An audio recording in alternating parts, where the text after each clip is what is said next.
what did you call this? The podcasting booty call? We come together for a very intense 3 hours, don't see each other for 6 months until I text you again and say, what are you doing? It's exactly that. All right, so we're going to go through some of the best lessons I've learned from you over the last couple of months. First one, control freak is a word people with low standards use to describe people with high standards. You're not a control freak. You just want it done right the first time. You're not anxious. You care. Do not expect mediocre people to support world-class goals. I think most people feel really lonely when you want something that doesn't currently exist. And so some people call that dreams, some people call that goals, whatever it is. You're trying to pull something from your mind into reality and you want it done a certain way. And if it's not done that way, it's not what you imagined. And so people on the outside will throw stones and call you names that they think will change your behavior and get you to stop. And the more I have been the person trying to pull things into reality, the more I've tried to weather and build kind of defenses against those things so that when those stones get hurled at you by being called a control freak or by saying you micromanage things or that you have incredibly high standards, the answer is yes, because I want it done right the first time. Because either way, if you have enough will, it's going to get done the way that I want it to get done regardless. And it'll be less painful if we just do it right the first time, because we will still have to do it. And you may have to do it 3 or 4 more times, but eventually you will just succumb to the fact that we're going to do it this way. And I think all of the great things that have happened for humanity have been from one man or woman who had an idea and just wouldn't let people shake it from them. The standard of right isn't actually that insane when you think about it. It's just right. It's just done without error. And I guess that the margin that some people consider to be right and other people consider to be right just changes. I'm trying to think of a really good example for this, but like the level of detail, I mean, it's the difference between a book that gets 10 or 100 5-star reviews and a book that gets 100,000 5-star reviews. And everyone wants a silver bullet, but most of the things that make great products is 100 golden BBs. And so that's one of those things we have is there's no silver bullets, only hundreds of golden BBs. There's just hundreds of tiny little improvements. It's like, how can we look at the can? How can we improve the way it ships? What about the weight? What about the color scheme? How does it sit on the shelves? How are people going to look at it in this market versus this market? Or like, how does this name appear on hats and on shirts and on sites? And what's the RGB, whatever the color scope is here versus there? And it's just 1,000 details that someone who does not care will not put the work to look into because they're trying to check a box rather than to make something that people will love. Or I heard this from, I can't remember who it was from. But basically that the best art is art where the artist makes it for themselves. And where you see commercial work is where a bunch of people are trying to make something for an audience. And so they're trying to like rinse and recycle stuff that actually solves no one's problems because no one is actually the audience. Whereas when you make it for yourself, there's thousands of people just like you who will have the same depth of understanding of it, but it feels selfish in the moment to make something for yourself. But when you make it for yourself, you actually make it for everyone. But you can be reliably informed that there's some non-insignificant minority of people who also think like you. Yes. Who also have the same problems as you, who also have the same fears as you. Yeah. So I'm going through 2 projects at the moment, one being a book and the other being Eutonic, that is nascent. And it's new. Yeah. And that means that there's lots more of these small things that are actually quite big things. Yeah. But I was telling you before we started about the fact there's a hyphen, and there's a hyphen missing between one piece of copy and another piece of copy, but it's printed on 1 million cans. You're right. And I think, oh, for fuck's sake. But being concerned about being seen as someone who has too high standards is something that for quite a while I felt ashamed about. Yeah. Because you feel like a bother. You feel like you're being unnecessarily, it's not even detail oriented, it's picky. Cumbersome, yeah. Yes, laborious. Mm-hmm. And I realized probably last year, it took me until last year to realize that not succumbing to stopping doing that is probably one of the only reasons why I've had any success. I mean, I think for anyone who's listening, if you have that, I would consider it a gift. It makes sense for the majority of people to be opposed to that because you do make more work for everyone else. But the product of that work is so much better. And so if you want the work that you have to last and to be meaningful and make an impact, it comes from 100 golden BBs of 100 particularities, of 100 peculiarities that you are picky about, because the whole thing needs to work. And what happens is if you have a big project, lots of people have to get involved, but there still needs to be one vision. And otherwise it looks like a Frankenstein where everyone just checks a box of something they did in the past. They just copy and paste it over. And then it doesn't resonate with anyone because, again, they just did it for everyone rather than for the artist. And so using that as a frame has given me permission to be me in an unreasonable world. And so like I told this last time I was on, but when I did the book launch, I practiced that presentation 3 times a day, every day for 30 days. So I did 100 run-throughs, full length run-throughs.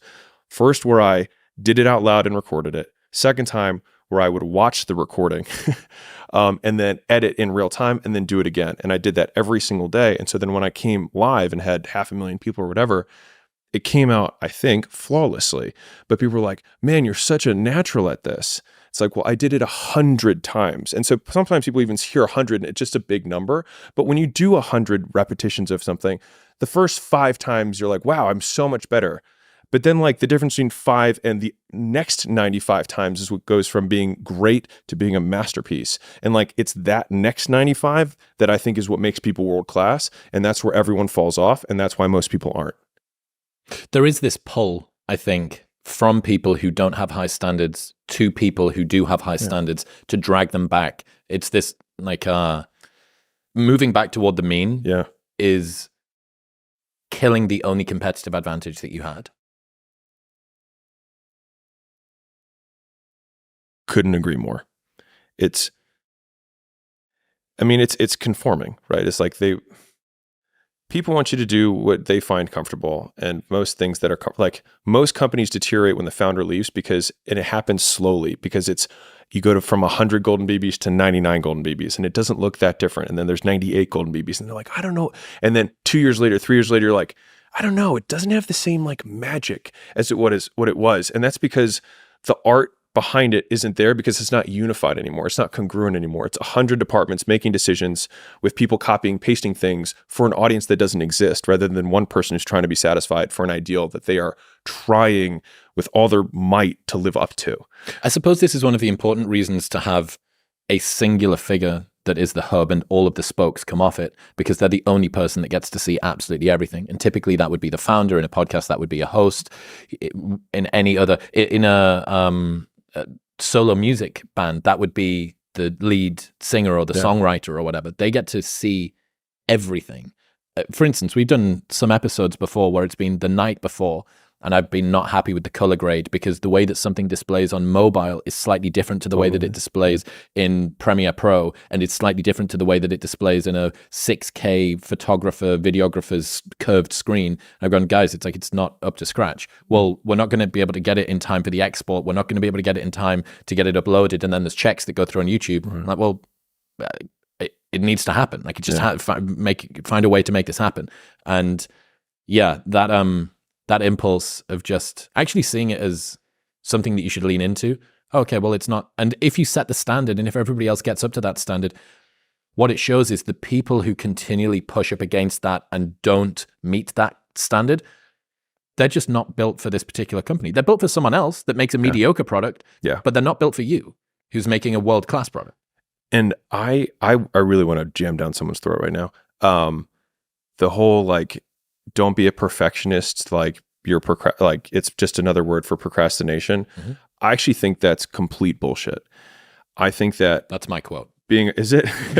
Perfectionism is procrastination masquerading as quality control. Okay. Yes. Okay. So then I'm gonna put a footnote on it that I think will add context, which is that most people who claim to be perfectionists are not perfectionists. They're actually procrastinating because they're not doing anything. Correct. And so it just is a socially acceptable label, because the real perfectionists feel this this sickness where they like want to itch their skin off until the thing's done, but they are trying to get it done. Whereas the perfectionist or the procrastinator uses that to say, like, I'm not sure, I'm just getting it right. But like the person who's an actual perfectionist, one wants to finish and is working every hour of every day on the thing and seeing progress towards it. Because if you don't know how your thing is getting better, you're not a perfectionist, you're just ignorant. They're also moving toward the goal every single step of the way, as opposed to just sitting back. I had this huge list of things that are not doing the thing. Planning to do the thing isn't doing the thing. Right. Thinking about the thing isn't doing the thing. Getting angry at people on the internet that have already done the thing isn't doing the thing. And there's also people who are perfectionists within the thing that matters most are prepared to see things that are ancillary to that. For instance, you're not absolutely a perfectionist, I'm going to guess, with the short form content that goes out on your Instagram. It's like, this is sawdust, as you call it. This is just, it's extra, right? It's freebie stuff. Look, if we have 1 in 100 videos that have got a typo or the hyphens missing or something like that, all right. But if we're talking about the Skool announcement release, if there's a fucking typo in that, or if in the video one of the links is broken, or even if one of the links is slightly pixelated, that's something that I can have a problem with. So picking your battles as a perfectionist, I think actually, or someone with high standards, is super important because you can't have that degree of high standards at absolutely everything. Because if you don't pick your battles, you're not going to make sufficient movement at the velocity you need to actually make progress. So find the areas that are the highest contribution. Yeah. And don't compromise on those. And it's funny you say that because the way that I immediately reframed that was that the perfectionism was around volume. Is like, that is what we are optimizing towards. And then we can't, because if we knew how people responded ahead of time to content, then we would make things differently than we do. But I, probably like you, am often surprised, pleasantly and sometimes unpleasantly, by the stuff that just grabs hold and then just goes, viral as hell. In content. And so I think part of that is making up for our own ignorance by increasing volume. And so that would be like my reframe on the perfectionism there is like, we know that if we make 10 pieces of content, it is more likely that we will have more people see it than if we try really hard at one. And so we make 10 because the net benefit of the 10 is greater. Correct. And so that's the ideal that we commit to. Tiago Forte has a fantastic take on this where he talks about perfectionism allows people to sit back and not produce work at a rate required to work out what actually works. Have you heard the story of the pottery class? Oh, I feel like all right, wow. This feels like total modern wisdom. Is this where someone comes in behind and then holds the thing in front? So there's there's a teacher and he's got 2 classes that he teaches. And one class, he says, the only assignment for this whole semester is that you come back with a perfect clay pot. That's it. That's the assignment. The other class, he says, your objective is to make the most total quantity of clay pots, and you'll be measured by how many pots you make. And at the end of the quarter, the pots that came from the team that had to just make sheer volume, not only did they make more pots, but the quality of all of their pots was better compared to the teams that only had to make one.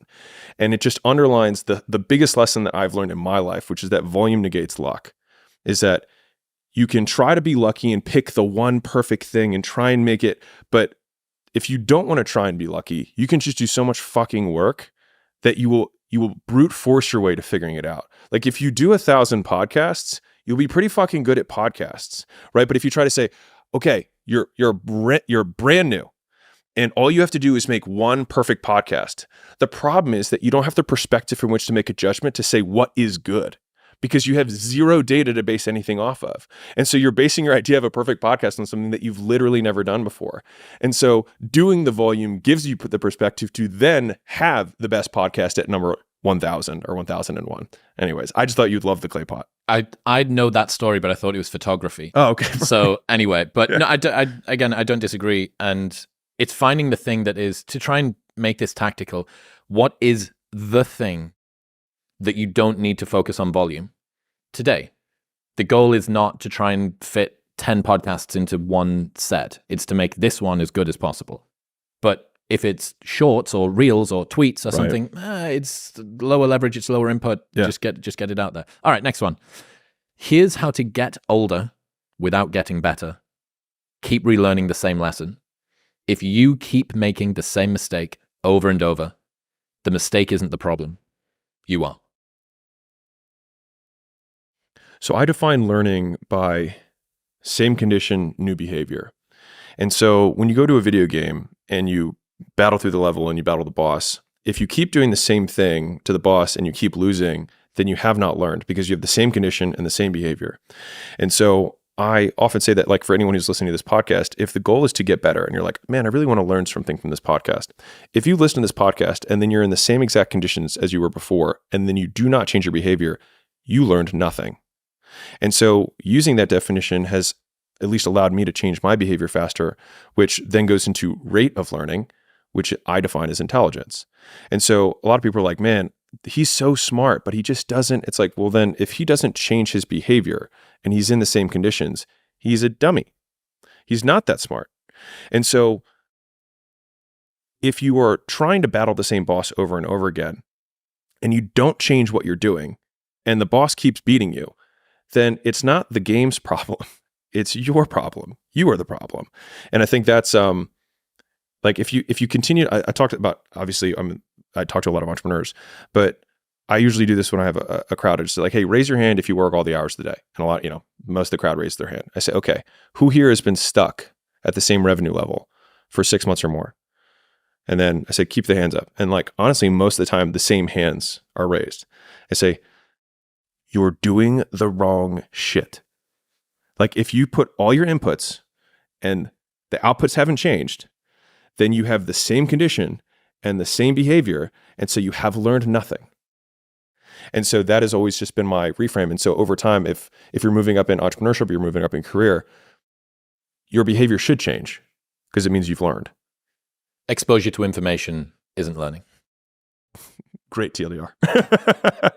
Yes. It's true. Yeah. It's true. And it's the same with memory. It's literally the way that memory works. The best way to work out how the human memory system works is repeated recall, not repeated exposure, right? You have to drag it out of memory and use it, not just see it a million times. And this is kind of the same thing with the lesson.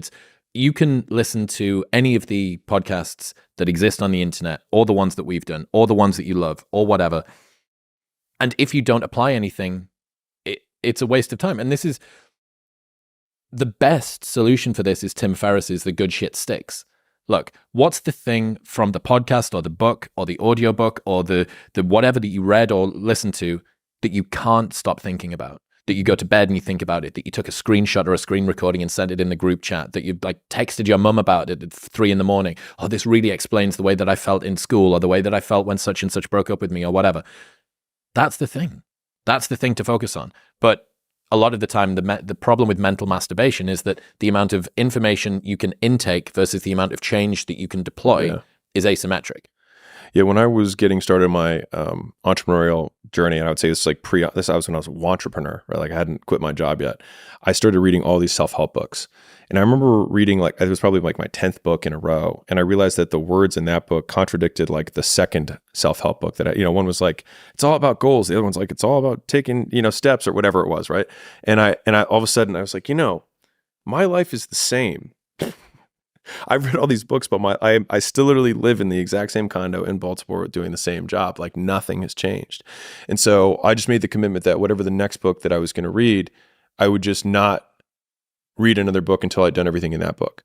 And that's when I quit my job and I did a whole bunch of other things. And I've actually more or less stuck with that in terms of like when I read books or even listen to podcasts, I usually do it with an intention to get something out of it. And I usually have notes up.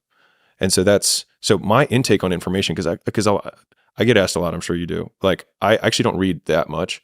I definitely don't read nonfiction. I read like fantasy every once in a while. Red Rising, baby. That's right. But it's because usually I get overwhelmed with the amount of things I would have to do. And so I'm like, I don't need more information. I'm good. Like I could read a chapter and be like, all right, that's it. It'll take me 2 weeks to do this. And so then like the rest of the time is doing that. And so how do you ensure that the things that you're reading are giving you good advice? Because if you didn't move on before you took 2 weeks to go and do the thing, but the thing was dog shit, you've spent 2 weeks going backward. So I I would make the argument that I wouldn't have gone backwards because I would have gained the experience. And so I would have more context to know what the second thing was going to be. And that's just kind of like the trial by fire, learning through iteration. And I think I tend to do more of that. Sort of a win or learn philosophy. Yeah. And I would say that like there are entrepreneurs who are definitely like super, super duper planners. And there are entrepreneurs who are more like, let's just move and break shit and we'll figure it out. I tend to be really this on the micro in terms of like move shit and break, like we'll figure it out as we go. And I just tend to be a planner only in the big, like very grand, like what do I really want to do in 10 years? But the majority of the time it's like, let's see.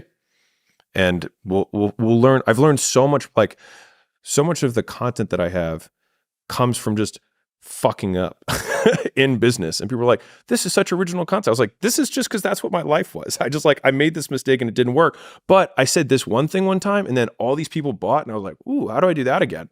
And so like, it was always through iteration. And I've read all these books, but there's just knowing how, knowing that and knowing how. Like knowing that maybe this works, maybe. But once you do it, it's a different type of learning where, at least for me, it's been that way. If you could read 100 books on sales, but when you take your first cold call, all of that goes out the window because you actually have to sell. We'll get back to talking to Alex in 1 minute, but first I need to tell you about Element. Element is a tasty electrolyte drink mix with everything that you need and nothing that you don't. Stop having coffee first thing in the morning. Your adenosine system that caffeine acts on isn't even active for the first 90 minutes of the day, but your adrenal system is, and salt act on your adrenal system. Element contains a science-backed electrolyte formula of sodium, potassium, and magnesium that helps to regulate your appetite, curb cravings, and improve your brain health. This orange flavor is absolutely insane. It is the best way to start the day. It's a beautiful, salty, orangey drink. It's refreshing if you've been doing hot exercise, and it's just my favorite way to wake up. I've been using Element every single morning for over 3 years now, and it's still just as enjoyable as when I first used it. Right now, you can get a free sample pack of all 8 flavors with your first box by going to the link in the description below or heading to drinklmnt.com/modernwisdom.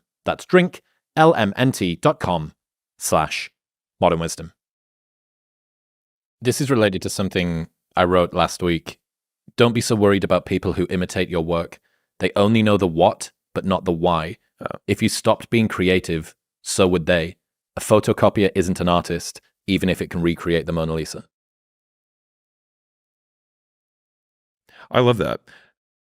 Because at the end of like you are source in that situation. And so everyone is there for like a subset of you and they require you to live. You don't require them.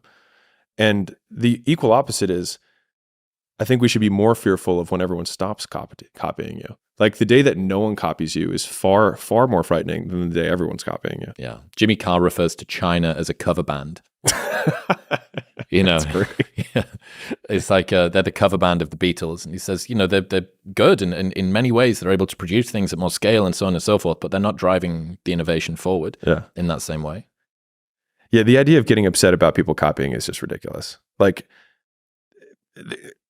yeah, that's all. But you understand why it's painful, right? If someone's gone through, okay, let's test and test and test and test and test, and then finally find a particular formula that works, and then 10 people downstream get the benefit of this hard, laborious, effortful, late night grind and iteration, and they just got to be like, oh, that thing. Yeah.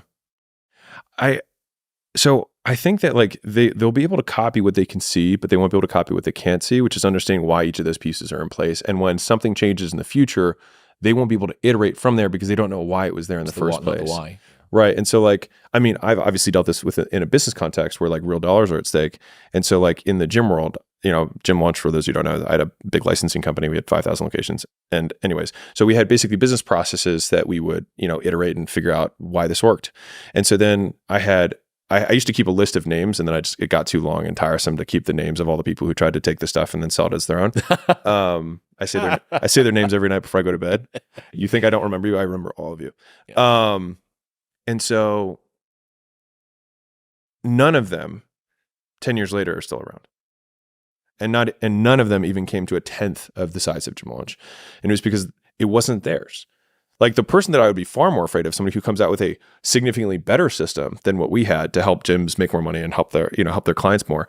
But like to this day, like there still isn't one, and Gym Launch is still the category king in that industry. And so it's like and that's because and we were talking about this earlier, everything is in R&D for us. And so we actually were the only licensing company that had an R&D department, and we would test, we call them plays, but we test plays every 14 days.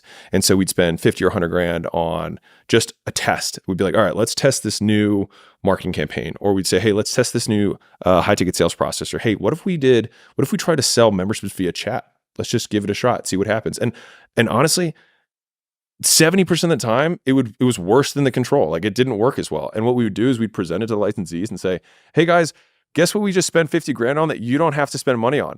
Look at the results of this sell membership Total via dog chat. shit. Yeah. But the thing is that most people are actually really happy to know that it didn't work, because it felt like they were scratching an itch. They're like, oh great, I don't have to do that one. Yeah.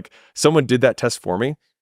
So anyways, all that to say, unless you have that trail of bodies behind you that led you to figure out this one thing, when there is a kink in the system because some external condition changes, which it always will, they then don't know, which means you're always still going to be ahead. Yeah, that's very interesting. Yeah, because if you understand the physics of the system, if you understand the dynamics of why you're doing the things that you're doing, and something changes, you can respond.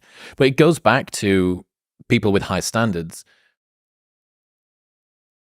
You have to presume that you win in the weeds. Yeah. You have to presume that you win in the weeds. And if you do, and if you're continuing to be this close to it, as soon as things change, you go, that's interesting. Why has that happened?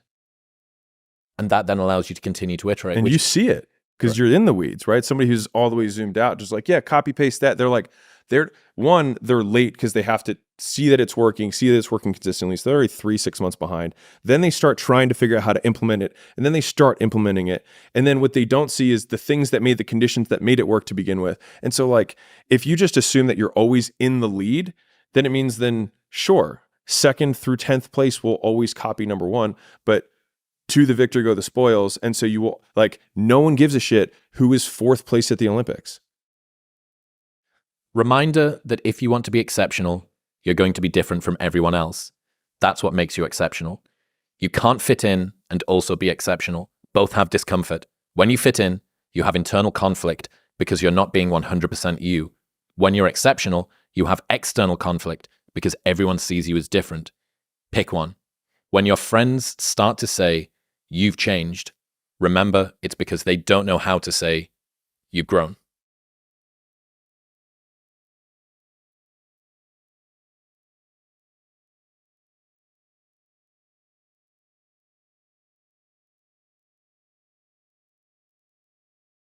I define words a lot because it helps me kind of make sense of the world. And exceptional is an obvious one, right? We use the word exceptional, you are not like everyone else. But even saying it like that, you are not like everyone else. And so if someone says you're not like everyone else, then you can just reframe that as I am exceptional. And that's not a bad thing. I actually think that most people have, this might be counter to most people's beliefs, but I think most people have the potential to be exceptional. And because most people are peculiar in their own way. They just stifle that because they want to be accepted by most people, but in so doing, never accomplish what they want to do because they conform. And so if there's probably a lot of things about the world or even your world around you that you're this never made sense to me, but then you do it anyways. And I think that a lot of innovation and a lot of what makes people exceptional is feeling, thinking that thought or seeing that thing and then being I don't think I'm going to follow that rule anymore. Why do I need to shower twice a day? I don't know. Why do I need to wear different clothing? There's just a lot of these social norms that people, usually pass down to us or they're, bred into us in high school and college and things like that. But it's you see a guy who, wears a cowboy hat and dresses a certain way. And he basically wants to say, I am this archetype of person. But if cowboy boots aren't as comfortable for you as New Balances are, and you know that and you still wear cowboy boots, I would call you a fraud. Because that is it's like a micro rebellion against yourself. Yep. It's there is, and I look at old people a lot because usually they don't give a shit anymore. They've just given up. And there was a survey that they did where the number one reason that old people don't have as much drama and they're happier is they say they cited they literally don't have time for it. like literally they don't have time for it. And I found that so interesting. And it's like, well, if I'm going to eventually be that way when I'm 80, I might as well just start being that way now. And so they usually wear like really comfortable footwear, and like they keep their surroundings, like whatever weird peculiarities they have, they just accept them. And so I think a lot of like, if life is a long journey of self-acceptance, I think the earlier you can accept your own peculiarities as just part of you, rather than trying to justify them or mold to the archetype that you think is acceptable within your social circle. At least for me, like there's this period of discomfort when you change anything because everyone around you wants you to fit within the label that they are comfortable with. But they also have the anchor of what you were before. Yeah, exactly. And so they try and like, they people don't like that. And so they're like, no, I like you in this box. So just say, I know you're having a little thing right now. Don't worry. Just, and they just want to shove you back into it. And there's a lot of uncomfortable conversations that you have to have where it becomes really socially awkward. And so like I said one the other day about like going home for the holidays, and the reason I don't like doing it is because often I have to confront a lot of people that I haven't seen in a long time, and they'll speak to me in a way that I don't like. And before that, I would roll it off like whatever, no big deal. But I don't accept that. Didn't you torpedo a family holiday a couple of years ago? Many. Yeah, Many. I think, but that's when your friends start to say you've changed, it's because they don't know how to say you've grown. And because they see so few people who have, so it makes sense that they don't have that. So I see that as a lack of skill, not malice. Like it's not that they're bad people. They just don't even know it because so few people do change. Yeah. So few people do grow. Have you seen this image? It's a person whose heart and head are flowers. It's kind of a 2D drawing. Okay. It's a bit of a sketch. Okay. And they say this person with the kind of smaller flower head and heart says you've changed. Mm-hmm. And the person on the other side with this huge blooming thing says, I should hope so. Yeah. I haven't seen it, but I see it in my head. Yeah. It's brilliant. One of my friends, George Mack, told me this 5 years ago, Mm-hmm. I think. I'm astounded by how many people want to be spectacular in life, but also want to be normal. By being normal, you are, by definition, aiming for average. Normal people get normal results. Exceptional people get exceptional results.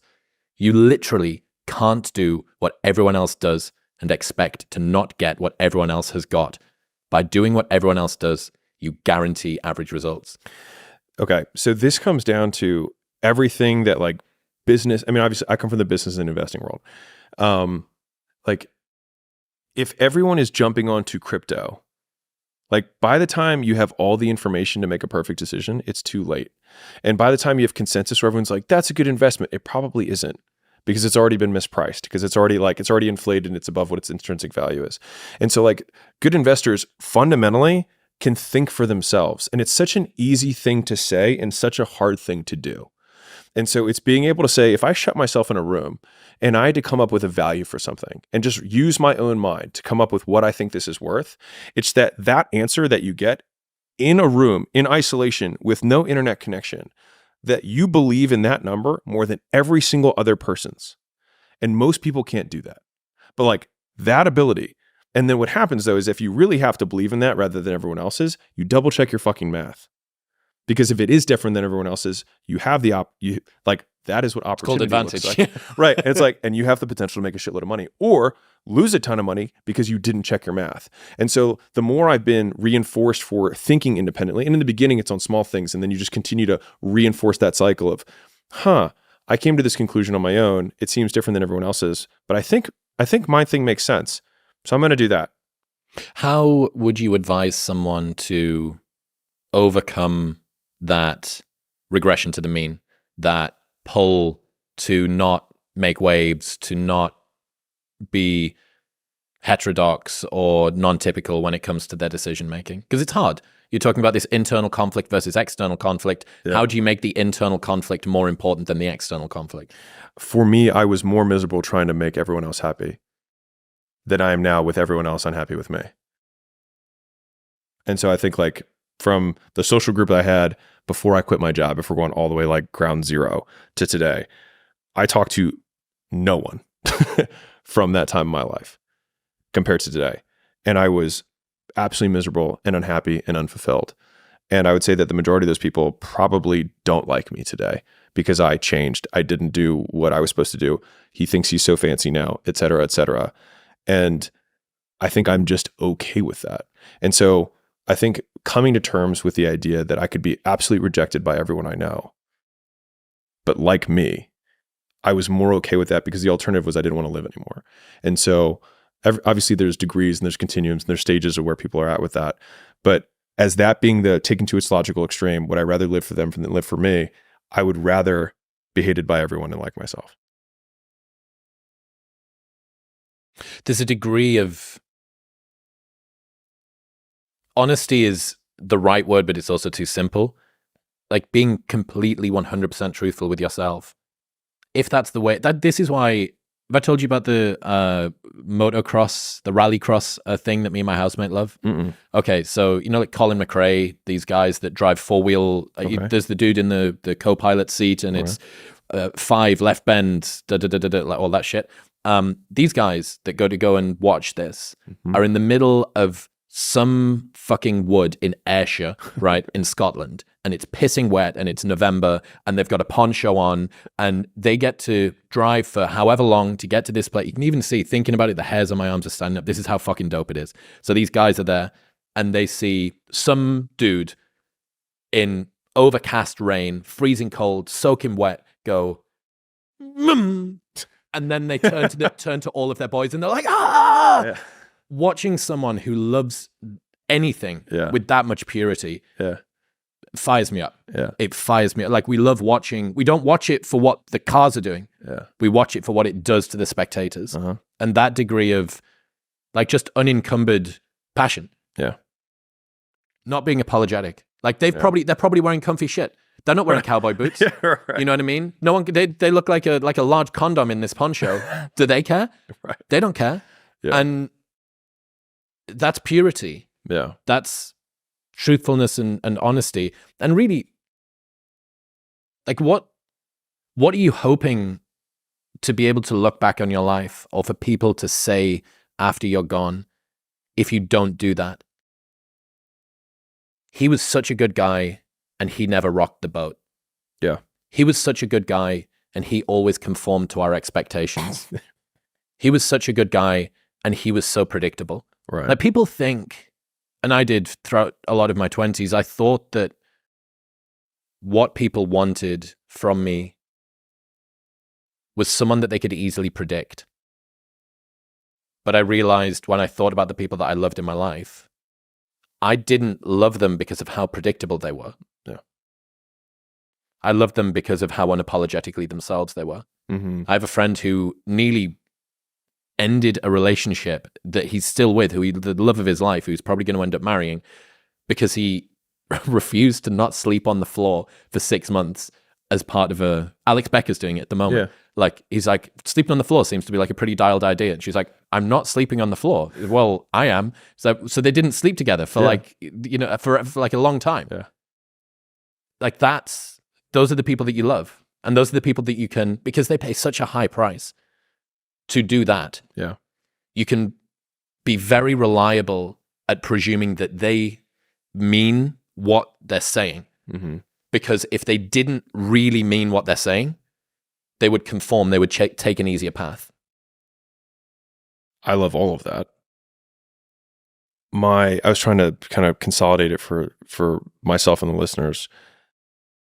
For me, it comes down to truly valuing your opinion of yourself more than other people's opinion of you. And it's an easy thing to say, and it's incredibly hard to do, because that means that if you disagree with everyone else in the room, there's this meme that I love. I don't know if you've seen it. There's this little cartoon of this one little guy, and then there's like an ocean of people that way, and it just says, yes, you're all wrong. And I feel like that meme, Trevor Cashy, my brother and editor in the books in the battle against nihilism and towards truth, we send that meme back and forth to one another when we're like, yes, everyone is wrong about this word. Like, we are right. And I think it's just being willing to but the only way you can believe in a thing or an idea or even yourself is because you have the evidence behind you that supports that your belief isn't full of shit. So that when you're in that room and you come up with that one number and you say, I think everyone's wrong. I think this is actually what it's worth. You're not just making it up to say you believe something different. You actually have proof and evidence that you're not full of shit. And I think that's the work is like, I looked into a lot of the stuff on the floor sleeping. I think it checks out. I'm going to do it. Like, I think everyone else is wrong. I think everyone else is wrong. And everyone's like, you're an idiot. And you're like, I think you're wrong. And that's okay. You know what I mean? And it's just, most people can't do that. Just the idea of being weird is too much. Like, just like, did you ever, this is quite old now. It's at least a decade old. I think it's called 50 Days of Rejection or 100 Days of Rejection. I love it already. So it's a series of experiments that you do every day for 100 days. Yeah. And there's a different one each day. And one of them is ask for a free coffee when you go to Starbucks. Oh, I love it. Just say, hey, can I have this for free? Yeah. And I don't know whether it escalates over time, but there's like weird stuff, things that you do to people in public, things that blah, blah, blah. And it's trying to overcome that. Like it's in your throat, you know, when you feel that and your cheeks get flush and everything kind of gets hot. Get embarrassed around here. Yeah. It's that embarrassment. It's that shame. It's that, well, what if they think? Yeah. What? Yeah. What if they think what? Yeah. So yeah, someone should redo that. It's like a decade old now, but someone should redo. I think I'm certain it's called 100 Days of Rejection. Good YouTube idea. That would be a great YouTube idea to do 100 Days of Rejection or whatever it is. All right, next one. I just want to I promise you, if you can actually go through 100 days of rejection, your life will change. Because you will realize that at the end of the 100 days, you're still alive and nothing changed. Well, I'm going to die. Yeah. That's the fear. The fear is I'm going to ask for the coffee and they're going to say no. And then everyone's going to laugh at me. And then I'm going to be alone. And then I'm going to be unsheltered. And then I'll be dead. Yeah. It's catastrophized to death. We all do it. And so, I mean, obviously I come from a sales background. So getting people to say no to me is something that I'm now. If you've asked drunken Newcastle girls where they're going tonight, darling, for a decade and a half on the street trying to give out wristbands for a free entry to a club night no one wants to go to, you get good at rejection as well. That's what I honestly think that everyone is always going to campaign for the thing that they did, right? You're always going to say something along the lines of, I think people can learn a lot from sales. Yeah. And I'm always going to say, I think people can learn a lot from being in club promo. But like, honestly, dude, the insight that you get into human nature from doing that, from seeing what do people object to and why do they object in that way, and what happens if someone like gets physical with you because you've tried to do it and you go, oh, well, I wasn't in the wrong, so de-escalating this should actually be quite easy and I can have faith that everyone's going to see me as the right guy, even if somebody else took objection with what I was doing. So yeah, long story short, become a club promoter. All right, next one. There's a big difference between becoming known and becoming respected. Don't let an algorithm convince you otherwise. I mean, I think this is probably super pertinent for people in our position. But I'll go from the internet perspective and we can circle back to IRL. But I mean, a lot of people will make content. So obviously I make stuff for me too. Like talk about artists making things for themselves. Like I make most of my tweets are just like notes to self. But like if I ever feel like I have to sacrifice who I am or the values that I believe in order to like get more views or something like that, I see it happen more times than not because the algorithm and the views and the likes become kind of a proxy for conforming in their own way. Like everyone likes this type of thing, do more of that. And that makes me feel very like dance monkey dance. And I think there's few things that kill my soul more than that. And so I would rather the algorithm shut me off tomorrow and I continue to make stuff that I find interesting, that 10 people find interesting, that is actually the same stuff as me, than just have these viral hits that I feel like I'm Ronald McDonald in, and just feel like I've completely lost my soul. And I do think, as a side note, that if you do the first one where your intention is to maybe help find the 10 people who are really interested in your thing, you probably will create more of the viral hits. But when you solve for the other way, I think you accomplish neither. I have this theory that more creators fall out of favor because they become cringe than because they become irrelevant. I love that. I love that. I think it's true. I think if you think about the thing that you do, almost anything that anybody is creating is public facing, because if it wasn't public facing, it would just be a hobby. Doing your painting because you love painting is a hobby. Doing your painting to try and sell it is something that you do as a business or as a public project. The flywheel is so vicious in the positive direction and even more vicious in the negative direction. If it becomes cancerous or uncool or untrendy or catastrophic or cringe to be seen to be watching or listening to or consuming the thing that you make, you are permanently going to be swimming upstream, and it is only going to get worse. Which is why you look at Shane Gillis is a really great example of this at the moment. He's someone who is great at his craft, big platform, moved to Austin, got all of the multipliers in place, but he isn't cringe. Mm-hmm. And because he's not cringe, if you've watched Beautiful Dogs, his Netflix special, it's not uncool. It's like there's this idea in publishing, because I've been doing my research ahead of the book. There's this idea in publishing called the subway test.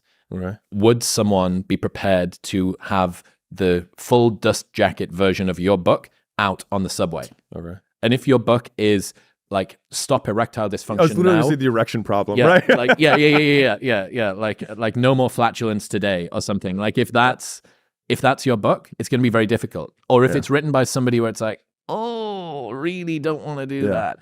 So, and this is the point where there are tons and tons and tons of people on the planet who have huge platforms that nobody respects. Mm-hmm. And I've seen, even within my 7-year career of doing this, the arc of people trade integrity for exposure and not be able to buy it back. Yeah. Because there is no return policy on your integrity. On your reputation. And those people would give anything to be back in the cool kids club. I mean, this is I love this entire train. I was thinking like what creates like what's timelessly not cringe, right? Like, so like if cringe is the ultimate like what we don't want, then like what is forever not cringe? And the only thing that I can like really think of is just true authenticity, which is an overused word, but again, easy to say, hard to do. I think what is forever cringe on the equal opposite side is pandering. Like whenever you're seen as someone who's only doing stuff for other people's opinion, approval, likes, whatever, especially double cringe when it's for your own personal gain.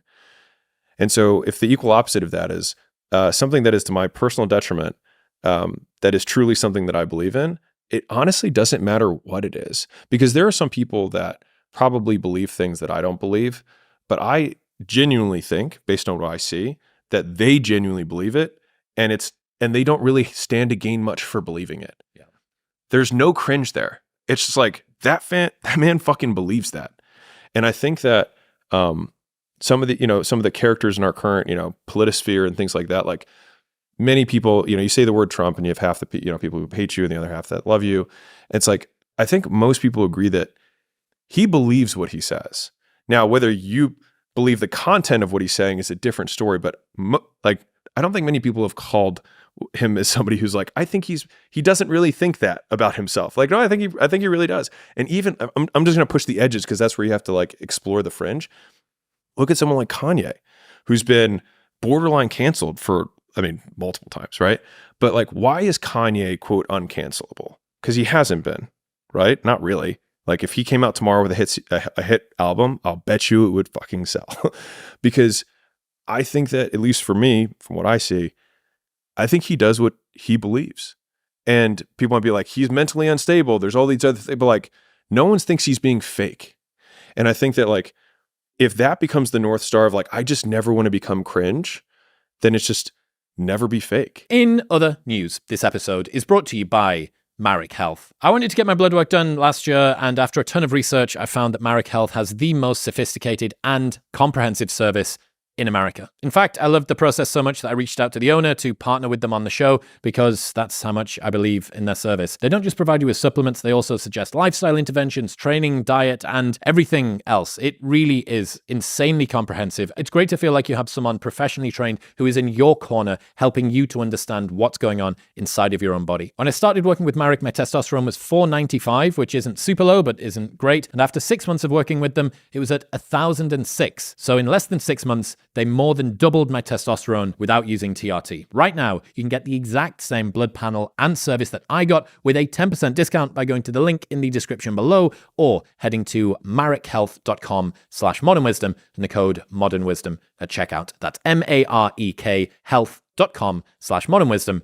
and modernwisdom at checkout. I think that avoiding cringe and aligning authenticity as best you can, and it's a permanent battle because you are not inside of a vacuum and you see other people doing things and there is temptation and you need to respond to the audience's feedback in some regard, or else you're just going to be making something that nobody fucking cares about, but you also need to not compromise too much. One of your old ones related to this: people are attracted to authenticity, but it's hard to define for me. Here's my best attempt.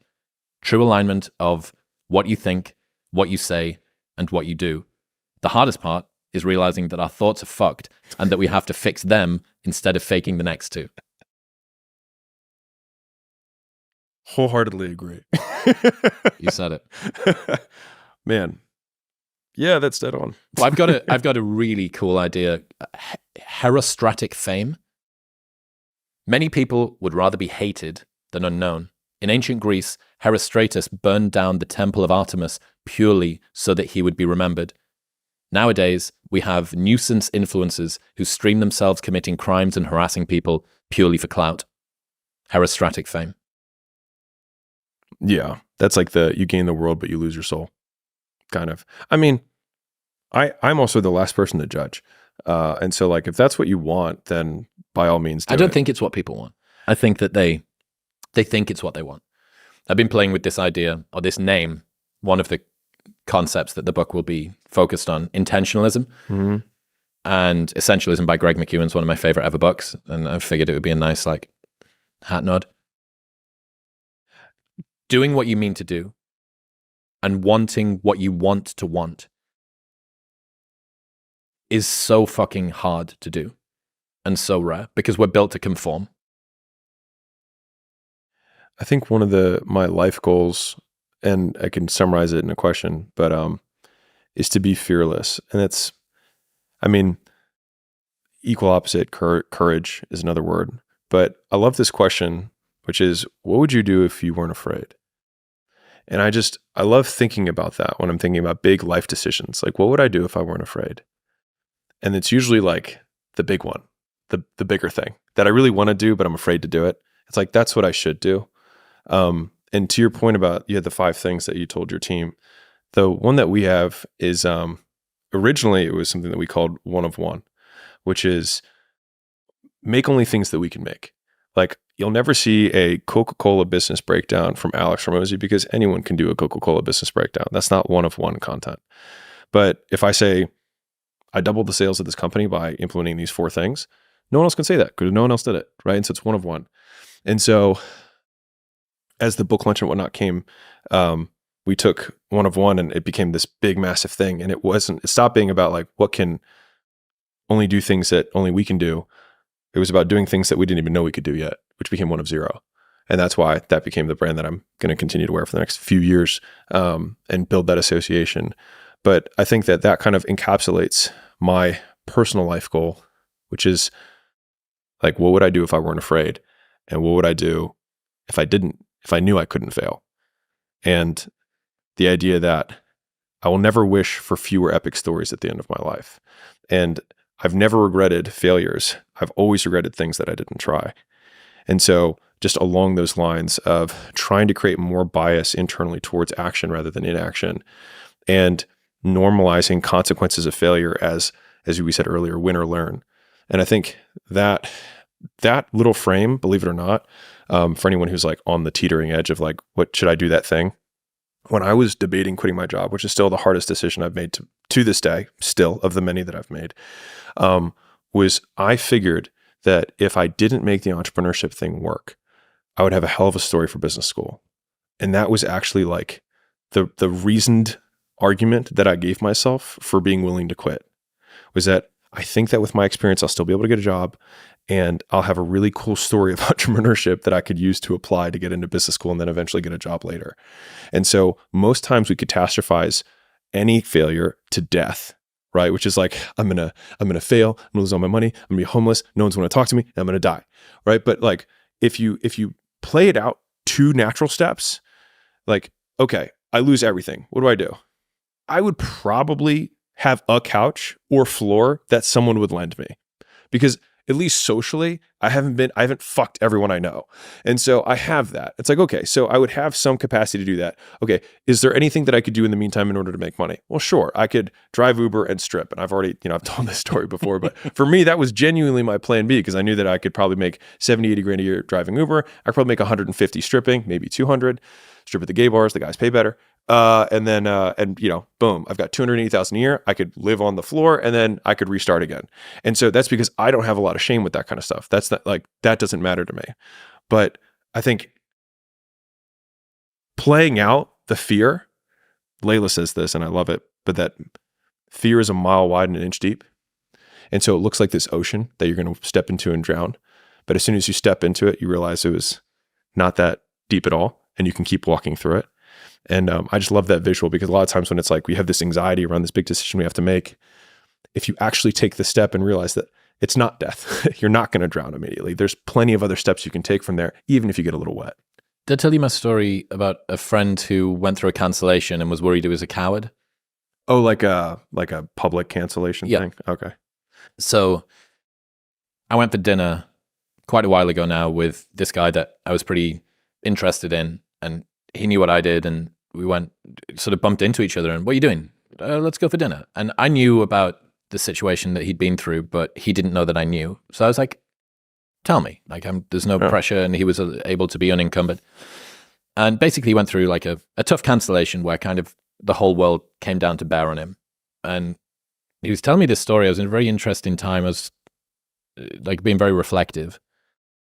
And he said, my whole life I'd been worried that I was a coward. I was terrified that I was a coward.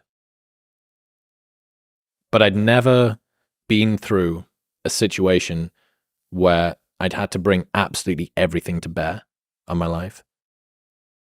And I'm a hard man, and I like to hang around with hard men, and I like to shoot guns and do jiu-jitsu and be around Navy SEALs and stuff like that. But I always had this fear in the back of my mind that I might secretly be a coward. And then he said the cancellation thing happened, and it wasn't a very difficult 1-rep max. It wasn't a really hard CrossFit workout. It was something outside of his control. And he used this term that I love, and he said, I could always hear my better self clearing his throat in the room next door.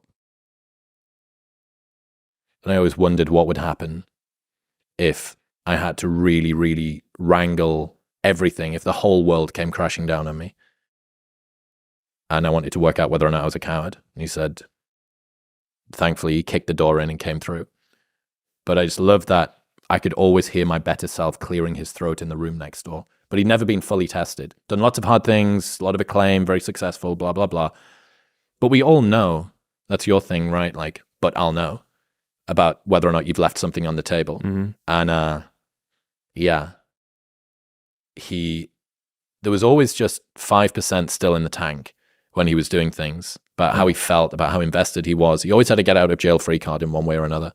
And I love that. I could always hear my better self clearing his throat in the room next door. 2 things on that. So I think if we're consolidating some of the points we were making earlier, the "but I'll know" refrain, I think that a lot of the personal excellence comes down to making the "but I'll know" more important than the what will everyone else think? Because I think the true test of whether you're a quote perfectionist or not is if everyone else in the room says it's exceptional, and then you say, but I'll know it's not because I don't think it's exceptional yet. If you still break what everyone else believes is beautiful so that you can make the thing that you make it the way you want it to make, or make it the way you want it to be, I think that is probably like the truest test of whether or not you really do value your own opinion over those of other people's. And if you really want to be true to quote the art, whatever your art is, art, I'm using it as a generic term. It could be the career or even like the financial projections that you're supposed to do at your company. Like there is a way you could do it and do it absolutely fucking excellent. And there's a way you could do it that you could phone it in and probably not get in trouble. But the thing is that you'd know. And then you'd be the type of person who always phones it in. And that to me is disgusting. And that would make me disgusted with me. And that is the thing that would make me want to peel my skin off because I would hate me. And I think that's why so many people do hate them, because they do settle and they do make these things and they do know and still ignore it. And so they ignore the man in the other room who's clearing his throat, and they shut the door and they lock it and they never let that guy in. And so they look like everyone else, they act like everyone else, and they get what everyone else gets. America was built on the backs of men who smoked cigarettes, drove without seatbelts, and had bacon for breakfast. If you miss your biohacking routine this morning, you're going to be okay. There's a time for leverage, but there's also a time for violence, which is just brute force. People get really obsessed with optimal, which is getting the most bang for your buck. But there's also maximizing, which is just getting the most bucks. You lose more life trying to optimize everything than just living it. The stress of trying to be perfect is killing you more quickly than your imperfections. Mm.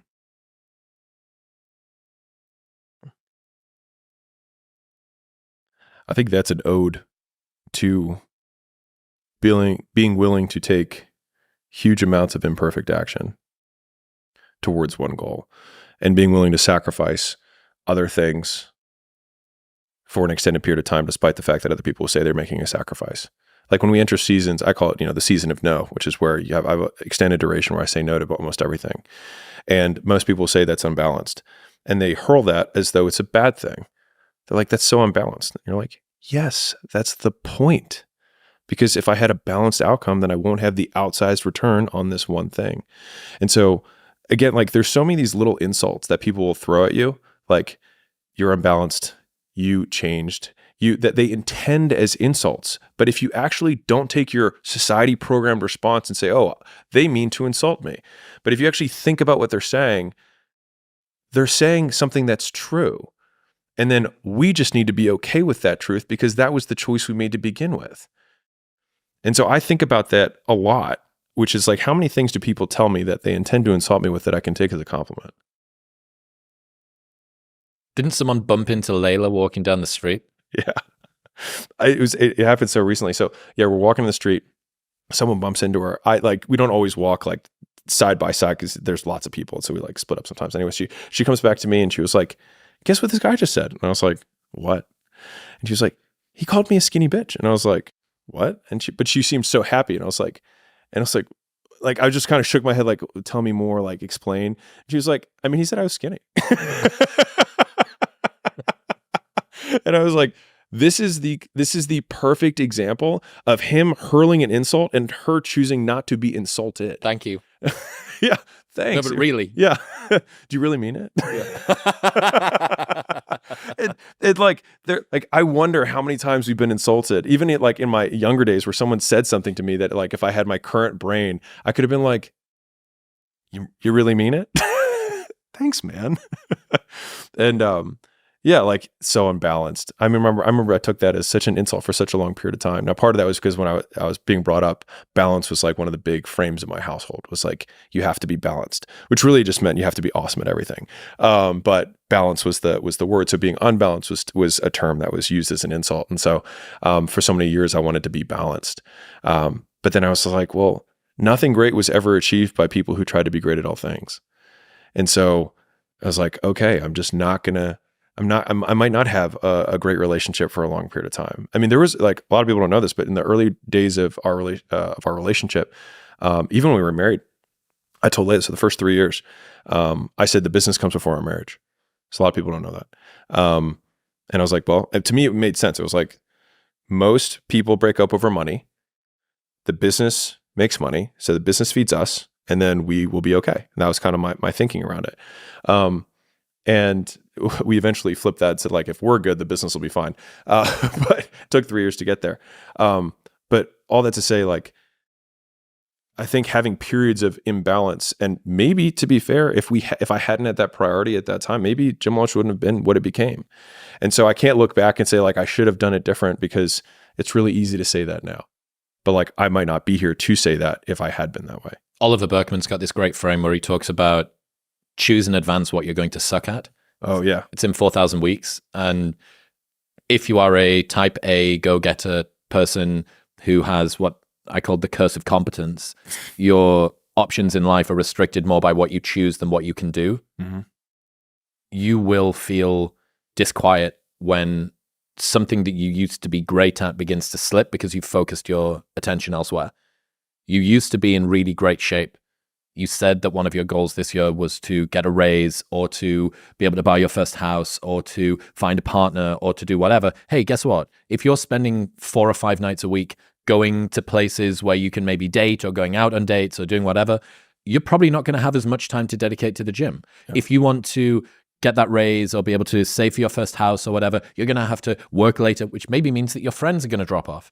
If you pick whatever the thing is, there is a price that you begin to pay. And this cycle began for me so frequently toward the back end of my 20s, where I would dedicate myself to a thing, then something else would begin to slip. So I would then go, ooh, I'll just give a little bit. I'll just give a little bit to that.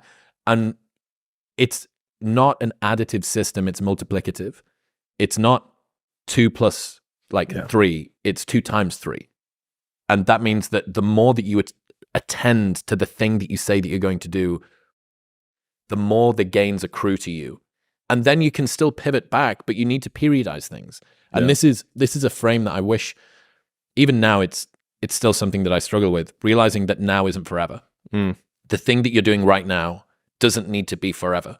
Yeah. If you are coming out the back of the searching for the partner thing and you're like, hey, guess what? I gained 15 pounds. Yeah. So, all right, well, dedicate yourself for the next 6 months to going to the gym. But this isn't the rest of your life. Right. And once that thing's done, oh, well, guess what? I'm back to, 12% body fat. I feel great about myself. What's next? It's not forever. Yeah. It's just for now. Yes. We have a frame that we actually use a lot. I always think about these things from a business context, but they end up retroactively, applying to life. But when we're making big strategic decisions, we say like, which problems would we prefer? And so rather than talking about like the gains and what's the upside, if we have like, let's say we're going to make a big investment in software for this company, or we're going to make a big, a new service line, or we're going to just decide to develop a physical product, right? I mean, I know you were literally on the just back half of a big decision like this yourself.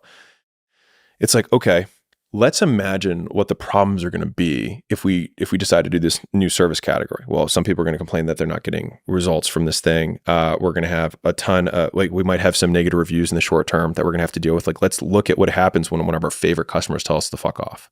Let's really sit in what each of these problems is.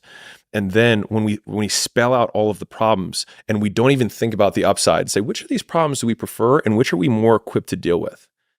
Sometimes we have really amazing innovation and, in my opinion, like really solid decision making that comes afterwards that minimizes kind of the post-decision regret, because we also know what negatives would have come with the path unchosen. Because most times, like, our regrets come from the path unchosen because we imagine it only with the upside.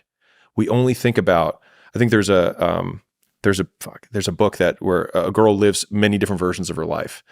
And Midnight Library. Yes. And the thing is that there's these pieces of her life that she imagines are going to be amazing, but then she realizes her best friend's dead, or all of a sudden she's pregnant. And you're like, whoa, what happened? And so we don't take into account on the paths not taken the things that we would have lost along the way. And so I think really good decision making and also regret minimization is that when you make the decision, you think about the downsides too, and you remember what those downsides are. And for me, that has been one of my strongest frames for like, I didn't decide to do that. Were all that? Oh yeah, those were a lot. I'm glad those are problems I'm very happy I don't have to deal with now.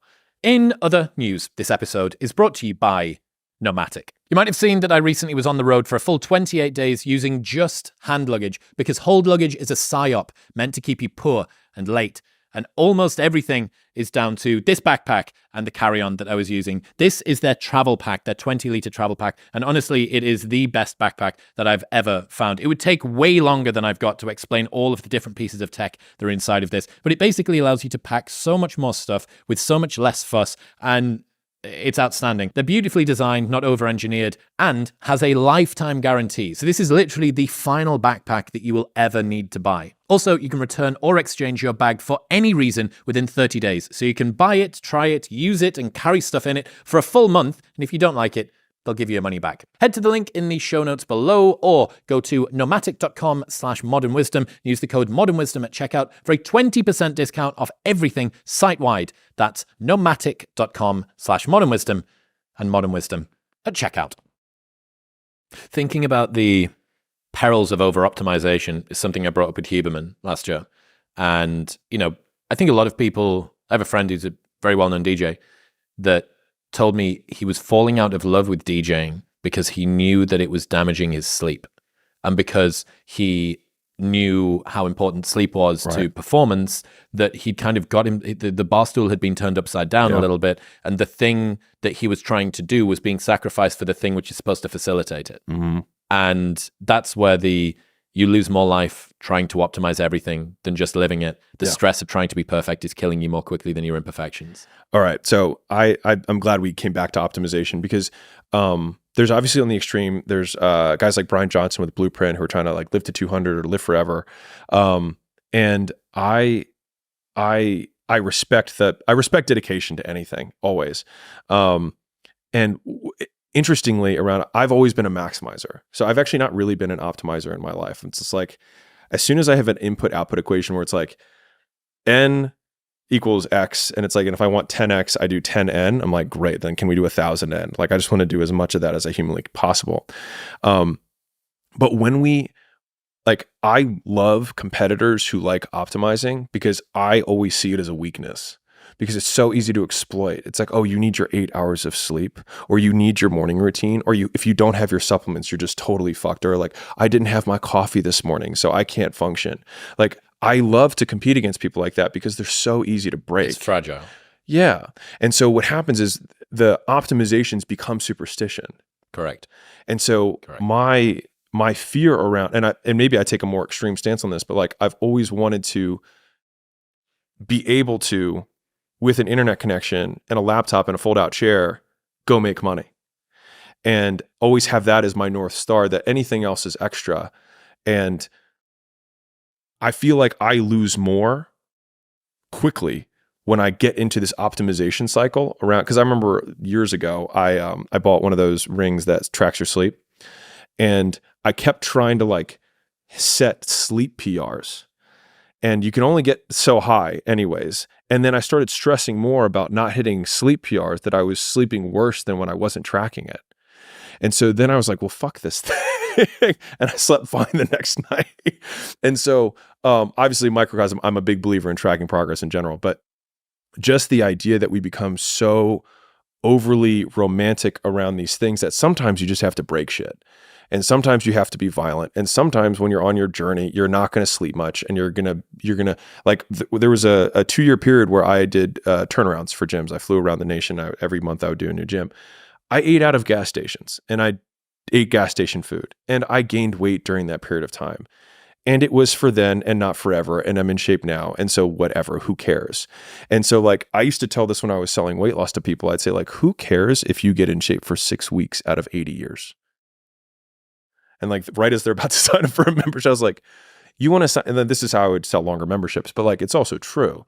It's like, you want to sign up for the 6 weeks, but like, Susan, like, who cares if you lose 20 pounds and you're still overweight 6 weeks from now, and then you gain it back the next 6 weeks and you're still the exact same weight for the rest of your life. And so I think the absolute dedication to maximization so that it becomes a part of your identity and your character has been one of the outsized returns that I've gotten in my life. And just being absolutely willing to I'm pretty violent about this, but like, list all the things that you aren't willing to give up for the dreams that you have. And that is what the person who will beat you is willing to give up. There's a phenomenal blog post that talks about why guys aren't getting girlfriends. And this is pre-modern mating crisis. So it's not to do with like imbalances on Tinder and tall girl problem and all that stuff. It's a guy who thinks that the bare minimum is acceptable. So he talks about how I'm always on time, and I hold the door open. And I say please and thank you. And I'm nice to my mum. And the dude, I'll never forget it. There's this line in the blog post where the guy who's like having this pretend dialogue with this imaginary person goes, "So fucking what? There's a guy who does all of those things and he plays the guitar." Well, it's like the song lyric, "Baby, you the whole package and you pay your taxes." Yeah, I mean, I think also to the same degree, I mean, like I'm no mating whatever expert, like no idea. I got married early, did all the things that, whatever you're not supposed to do. But yeah. And yet, if you are true to you, like what's the most uncringe thing, right? Is you being you. I'm pretty sure that I turned away plenty of girls who were like, this guy's successful. He's in shape, decent looking, strikingly handsome. But they'd meet me and they'd be like, what a fucking weirdo. But the thing is like and I remember I had, there were so many girls that I was like, you're pretty. And I just don't care at all.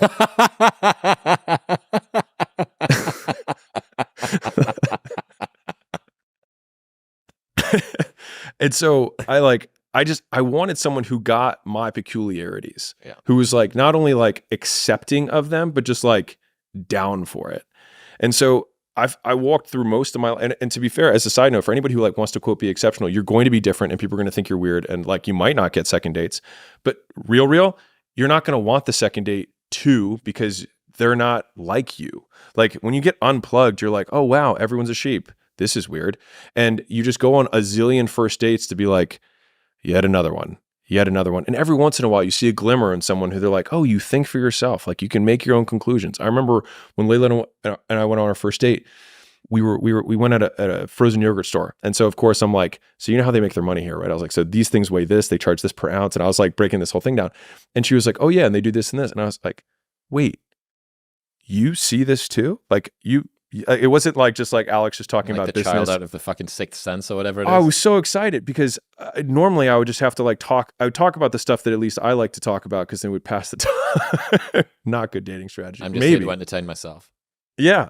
But then she also liked talking about this stuff and I was like, holy shit. Well, what's the alternative? The alternative is to find someone who falls in love with a role that you're playing. Right. That's the best that you can hope for. Right. And then lock yourself in to a future of having to perform in a way that this person has become accustomed to. And there's nothing that can be more lonely than I can possibly imagine than pretending every single hour of every day that you're someone you're not. Do you know who Dr. Robert Glover is? He wrote No More Mr. Nice Guy. No, but I like the title. Had him on the podcast last week. This guy is a fucking boss. So cool. Like mid-60s or something now, huge goatee. You smoke cigarettes? Probably rip starts. That's this office, by the way, is completely. It's like smoking enabled. We're in Vegas, and he had 3 essences of an attractive man, and I think it's a really lovely frame. The essence of an attractive man: he's comfortable in his own skin, he knows where he's going, and he has fun while he's going there. Nailed. So good. But like that.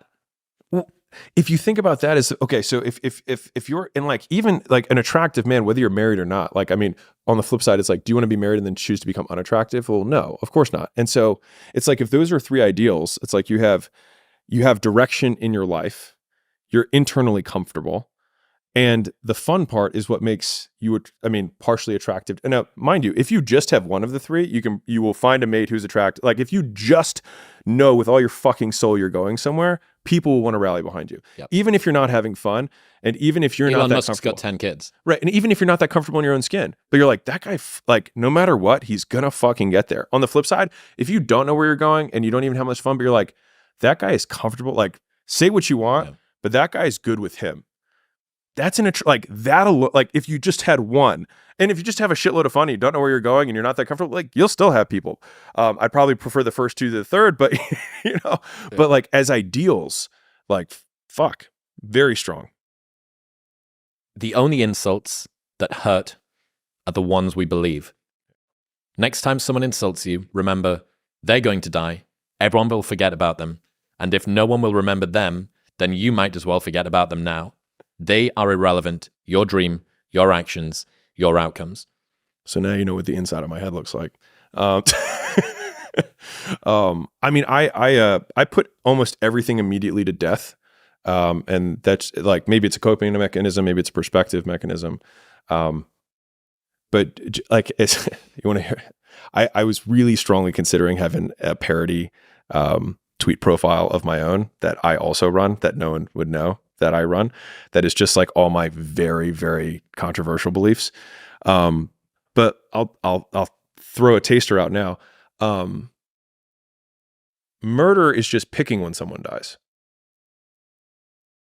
So it's like, if you hate someone, it's like, you can just look at them and be like, oh, you're going to die eventually. But like, and so like the idea is like, in your mind, you could murder every enemy you have.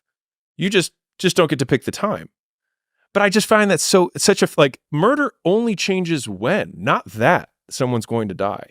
And so if you think about like retribution on someone's like, this person said this thing to me, I want to kill him. It's like, oh no, you don't even have to. They'll die. They're going to die already. Like, you don't even have to, like, don't worry about it. They're going to die. And so it sounds so silly, but just connecting those two dots, I was like, wow, that's incredibly peace-giving. So like, why have a vendetta when life will take care of them for me? And so I just like, you know, as a totally different frame, I was talking to somebody who has cancer in my life, and they were like really concerned. They were like, this has a 95% mortality rate over the next 5 years. And, you know, me being me, I was like, well, you know, 70-year-olds probably have a 60% mortality rate over the next 5 years anyways. I was like, and life has a 100% mortality rate. So, you know, worse, yes, but like how much worse? And so like, they didn't think it was funny, but, but just as a, it was intended to be comforting. It didn't succeed. But all that to say, these things that people cast on us, it just whispers in the wind, right? Like, if we think that our whole meaning is so infinitesimal, the idea that someone else can influence our trajectory when they themselves will disappear and become irrelevant seems so silly to me. And they don't have our best interest at heart. No. They have the opposite of our best interest. Yeah, they're literally trying to destroy you. What about the only insults that hurt are the ones we believe? What about that? Oh, yeah. Well, because I, like other people, get offended with things. And then I've also had times where someone says something with the intention to insult and it doesn't. And I was like, how can I get that to happen every time? And so it's the classic example of, you know, Chris, you have green hair. And then you would say, okay, whatever, sure. But you don't believe it, so it doesn't really matter. And so I think there's kind of a dual-sided like lesson, at least for me in this, is that when we are insulted, I try and pay attention to it, because I think, okay, either there's something here that they're right about and that I don't like about myself, in which case the response is to agree. And that's what's so frightening. And so it's like, if someone, so recently had someone made something blasting me about, I don't go home for the holidays. I made this video about it. And in the first 5 seconds of the video, of course, I'm like, if you love your family, fucking go home. This is for everybody else, right? But of course, no one actually watches that who makes that piece of content. And so they just went on this tirade about me. And I just said, God, I suck, period, as my comment. And because there's no, the stoic response to hate is to agree and one up. So level one is agree. So someone says, Alex, you're a fucking idiot. And you're like, believe me, if you knew half of it, you'd think more than that. Because it's the only way you can respond. And so my mental judo for these things, and I try to, now the good news for you and I is that we get lots of practice, right? Every day we have people hating on us. And so I get to practice. So like people meet you in real life and they're trying to insult you. You're like, dude, I have so many reps on this. Like, I'm good.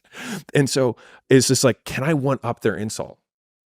Like, if someone insults me, it's like, dude, you think that's good. Let me tell you how to really get me, right? And so just the frame of agreement evaporates conflict. Yeah, that's your thing about most people are more interested in winning than being right. Yeah. So you just say, sure. You're right. Yeah. Alex, you're an idiot. All of your business advice is terrible. I'd be like, you're right. Now what? Where do we go from here? Right? Wasn't that fun? And so we talk like, because I like human behavior a lot, but it's a extinguishing event. So like when you pull a slot machine, when null is the outcome, it nullifies. agreement is the ultimate nullifier for insults. And I think that like if the faster I reprogram that, so it's like if you ever feel insulted, either like first, is it true? Like if you are insulted, you believe them. Okay. Do I believe them because there's an element of truth? If there's an element of truth, why am I insulted? I should agree with them. It's just because we have some ego behind it of like, I'm going to be perceived a certain way. Or maybe because it's poking a hole, it's wedging into the inauthenticity that someone has brought into the light, something which we thought we were able to keep in private. One of my other life goals is to die with no secrets. Why? Just be, because if we think about, at least for me, if I think about authenticity, to be seen as I truly am, then I would have no secrets. And I try really hard to not hold anything back, content or otherwise, so that I don't want to have 100 faces. Because if you always have something in the back room, then it means that to these people, you're this person and this is in the back room. To these people, you're this person in the back room. But the fewer back rooms I have, the more everyone is in one room and I can be just me. And that means that some people will hate me and some people will like me, but they will actually like or hate me, not the idea or some facet, like we were saying earlier, like when you're in a relationship, putting on the act and being the performer, they're not hating the idea of me.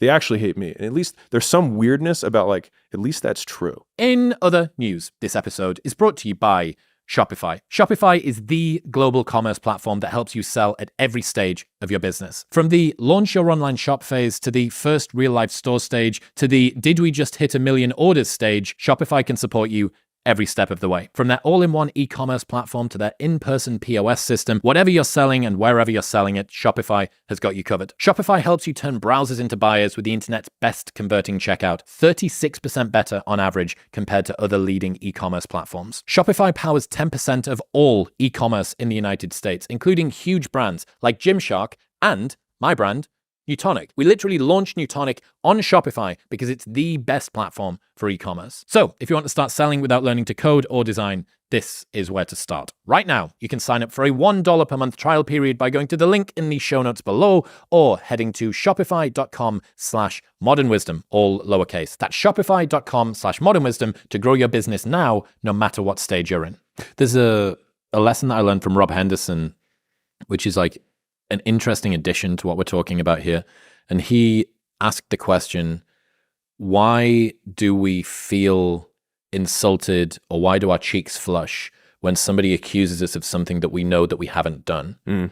And the issue here is that we don't exist in a vacuum and we care about other people's interpretations of us. Yeah. And the disinformation campaign, even if it's grounded in falsehood, can still negatively impact our status. So even if you know that this isn't true and all of the rest of it, functionally, to everybody that isn't you, or maybe many people that aren't you, or maybe some people who are influential that aren't you, this can have the same impact as if it was true. Yeah. So that the man being an island and I have faith in my own word, as soon as you start to build this out, there's a reason for trepidation there.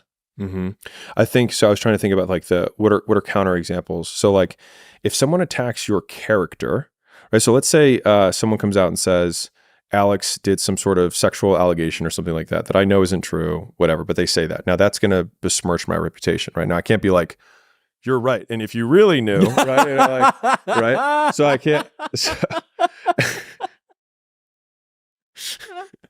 If you knew the half of it. So those are the situations, right? So like if someone just says like you're full of shit or your business advice is bad or whatever, then that's one thing. But in those situations, the only counter that I have seen is to be louder. And so if someone increases the volume on something, I don't believe that you draw attention to that person. I've more or less not been in the, I'm going to address someone directly, but I may counter what this person says without addressing them and be 10 times bigger and louder about it as a way to counteract that. And so like I had a bad reputation in college, which I've shared some of that in my story before. And the reputation was that I was a philanderer and was, all about girls and whatever. And so I wanted to not have the reputation. And so it wasn't like I was going to go talk to those girls and be like, I need you to recant your story. I had to make my actions so much louder that I was no longer going to be that way for an extended period of time to counteract that thing. And so if we're thinking about like how to respond to people being shitty to you, if you believe what they say and it's true, agree and one up. If what they say is something that isn't true but does besmirch your reputation, then you can only respond by being louder with the truth. And I think that like, I think about these things, obviously we're in a position where we have to deal with this all the time, as like almost playbooks for dealing with shots. Well, this is one of the things that people got wrong about Dave Portnoy's cancellation. So I didn't even know he got canceled. Dave had sex with maybe two or three girls that sold Same a time? story. No, separately. Oh, okay. Sold a story to The Atlantic, I think. Yeah, pussy number. Sold a story to someone, and they were looking around, and I think they're still going. I'm pretty sure that only a couple of months ago they tried to notify some pizza event that he was doing. Yeah. Do you know that we're investigating him about that? And then he called them out. So what's happened is there's been a million Me Too allegation things that have come across. People saw the way that Dave Portnoy responded. He came out of the fences absolutely swinging, swinging so hard, said, this is fucking bollocks, it's baseless. I think he maybe even somehow had video evidence or audio evidence of some kind, maybe internal CCTV cameras. Basically, all of this stuff is dog shit. Yeah. People took, Dave Portnoy didn't take any shit and he didn't back down and he didn't do an apology and he didn't do the rest. It's like, yeah, guess why? Because he didn't do it. Right. Because he wasn't in the wrong. Yeah. If you are the guy that did do the thing, you don't have that. That's a firm foundation. Right. What you're doing there is just creating this like cathedral of lies and dog shit on top of a sandcastle of lies and dog shit. Which will then get found out and you'll get hit, you'll get slammed 10 times. Way harder. Yeah. Rightfully so, to be fair. You'll get but slammed that's the thing. So learning, okay, why did he do this particular tactic? Well, he ran that play because the basis of where he was at allowed him to. Loud as shit about the truth. One thing that we talked about earlier with canceling, and I have so relatively contrarian views on canceling. I genuinely believe that you cannot be canceled. You can only be canceled in two ways. You can be canceled if you choose to stop making content, stop being public, or all means and methods and channels of communication that you do not control remove you from it. So like, for example, there's Tate, right? And he had his, like he's not allowed to be on the platforms, but they allow his content to be on the platform. So has he been canceled? No, I would argue no. And there's still other platforms. And he continues to make content. So to me, this is actually really, I don't know, heartwarming, security feeling. I get warm and fuzzies around that. Reassuring. Thank you. Because it means that cancellation is, you have to agree to be canceled. No matter how bad, like if you mess up, the platform one. Yeah. If they had AI face recognizing him and eliminated him from the platform, he would be canceled. Like there's no method of communication outside of in person. He would have no leverage. Agreed. But barring that, if you continue to make content, no matter what you did, people will find out about you. More people will know it about you. And your message will get disseminated. And whether you choose to like recant something that you did, or, like right or wrong, apologize, or do what Dave did and say like, this is complete bollocks, use my little UK term, and just be even louder, you choose to be canceled. And I like that because I like to have as many things under my control as I can. Yeah. I've been like thinking about the Streisand effect because everyone's always said, cancellation makes people bigger. I think that is cope. I think it's massive cope. I don't think that cancellation makes people bigger. Alex Jones, for instance, when he got about as close to unpersoned, I think, as you can get. Very, very difficult. I wasn't seeing, for the last, 5 years, 8 years, whenever he got taken off Twitter, I wasn't seeing him on YouTube unless he was on somebody else's show. I wasn't seeing him on Instagram. I wasn't seeing him on Twitter. Steve will do it as a good example as well. Like he can't even be in the background of other people's YouTube videos. And he's got shares in Rumble and he's doing all of this other stuff. But still, that's a pretty big unpersoning. And I think it's kind of cope to say, oh, but so many more people are searching them. Like the entire internet is built on convenience. Yeah. If you think that making it more inconvenient for someone to access someone makes them bigger, you are fundamentally forgetting human nature. Now, maybe in this, beautifully utilitarian, rational view of the world, the person that wants to see the thing, they might go and get the thing. But it's like, hey, guess what? Like TikTok's got an unlimited scroll. Yeah. And they're just going to keep going. And if they don't appear, they don't appear. And to draw this into IRL for everyone who's like, okay, well, that might be convenient for Alex Jones and whatnot. Like he can or can't be canceled, whatever. I think that, at least for me, the through line on this is like, if you do some embarrassing thing, which happens, we're human. The only way it compounds into being like a much bigger problem is if you become a recluse. You choose to not go out. You choose to disassociate with everyone else. Like you choose to agree to the terms that the people around you are telling you have to agree to. And that's where I think you can say no. Destiny's got this idea. He told me this story. I think it was like VidCon or VidSummit 2012. And Destiny's sprayed it around a bit in his career. And he was at this huge YouTuber convention, and his ex-girlfriend or something got access to his Twitter account and leaked his dick pics on his Twitter while he's at this VidSummit thing, surrounded by his peers. So he's trending. So it's not only, oh my God, look what's happening on the internet. It's, oh my God, the internet has now become real life and it's in front of me and there's thousands and thousands of people and they all know what's going on. And, Finding Nemo, just keep swimming, keep swimming from Dory. His is just keep streaming. He says, everybody only remembers your last 4 streams. Yeah. So sure enough, he went on first stream, just the chat is lit up, taking the piss out of him, and here it is. Second one, still lots and lots and lots of jokes. Third one, like a few less, and then fourth one is pretty much gone. Yeah. So after 4 streams, it's not funny anymore. We've all heard it. Yeah.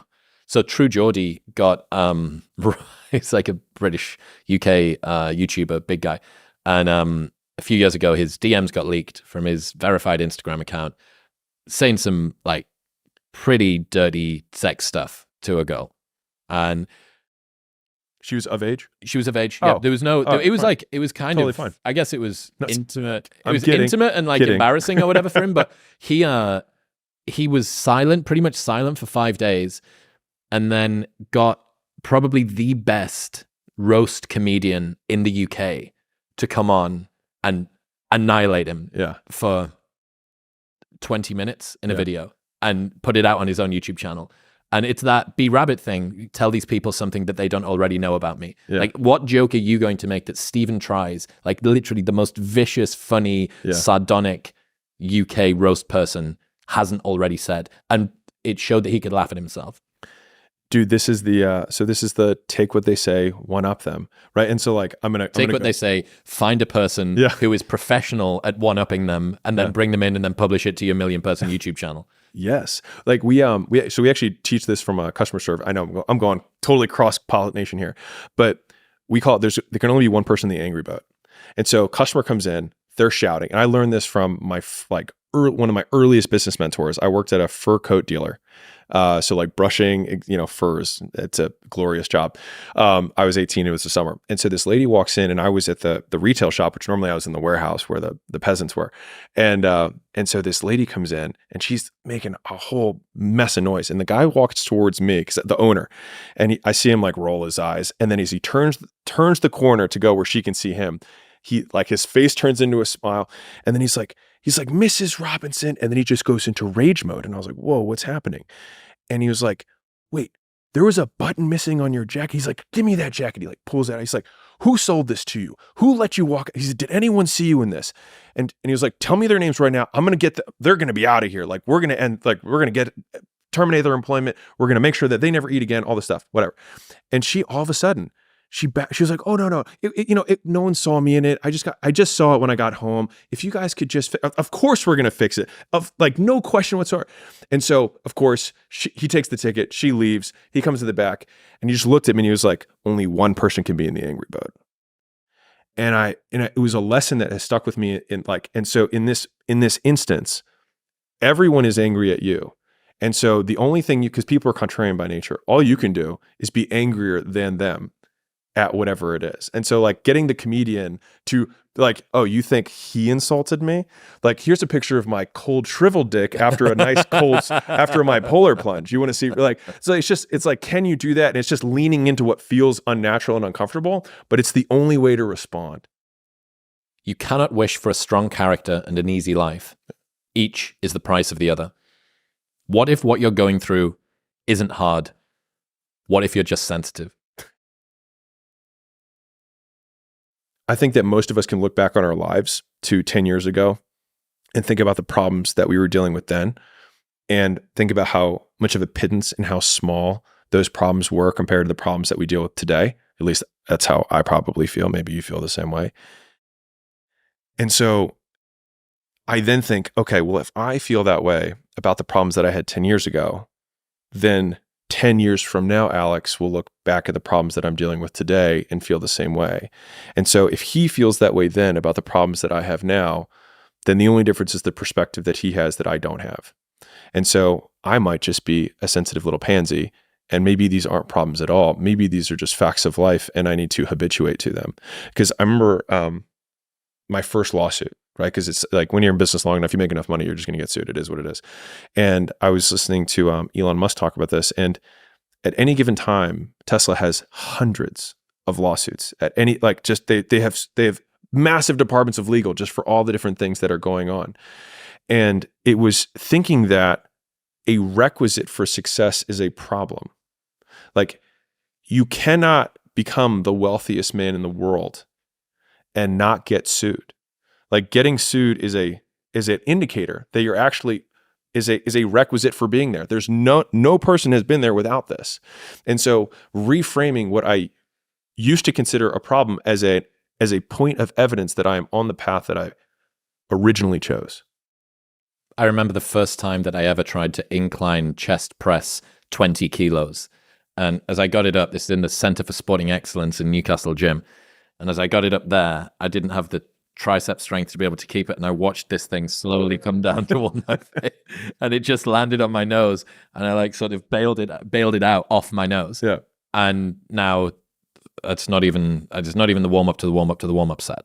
So the problem is that we don't have very good memory. We don't have theory of mind for ourselves, for a previous version of ourselves. I've always thought that it would be such an amazing tool. Maybe Neuralink can do it at some point in future. You know how people want to go back in time and they want to see a different place? I would love to go back in time in my own mind and remember the texture of my own existence and what were the things that I thought about. I've told this story before, but it's pretty illustrative. Day one is a journal that you can use for your phone. It's pretty good. And for me, it's big shit. It's like big things are happening. If I open day one, some fucking shit's going down. And breakups and illnesses and being worried about people dying or whatever the fuck. I once opened it to write down that the MC in room 2, the R&B room of our Saturday night club night, had told me that he was leaving to go to a competitor event 15 miles away. And I remember thinking that it was so salient to me that it deserved to go in along with breakups and do I go on this reality TV show or do I not? Because I was adamant that that would be the beginning of the end, because the only reason the Asian Society came down was because they liked this particular MC. And if he went, then Asian Sock would stop coming. And if Asian stopped coming, then that would mean this. And then the whole business would go and I'd be dead. But I don't think that anymore. And there was one time where I hadn't worked our events for quite a while, and a DJ that used to work for us came through, and he thought that he'd wind me up by saying 3 minutes before we opened that something was up with one of the CDJs. Something's up with one of the CDJs a couple of minutes before you open. Things are bad because there's usually not a spare, and it means that the night's going to be delayed or whatever, and there was lots of people outside waiting to come in or whatever it might be.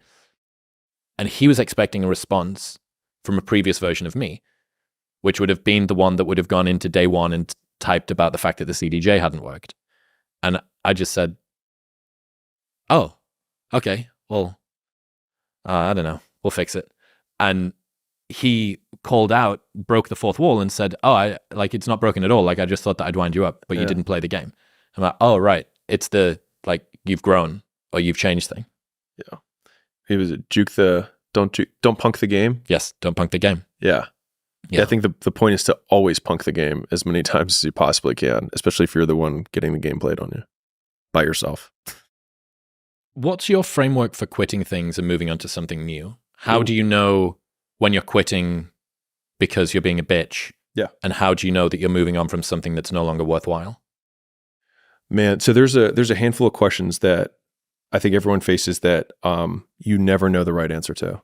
And so it's like, how much is the right amount to invest versus consume is one of those answers. Like if you consume nothing and you invest everything into it tomorrow, you end up with a life where you enjoyed nothing and then you have a big pile of shit. Delayed gratification in the Exactly. extreme results in no gratification. Right. And so like these are rather than either ors, they're continuums.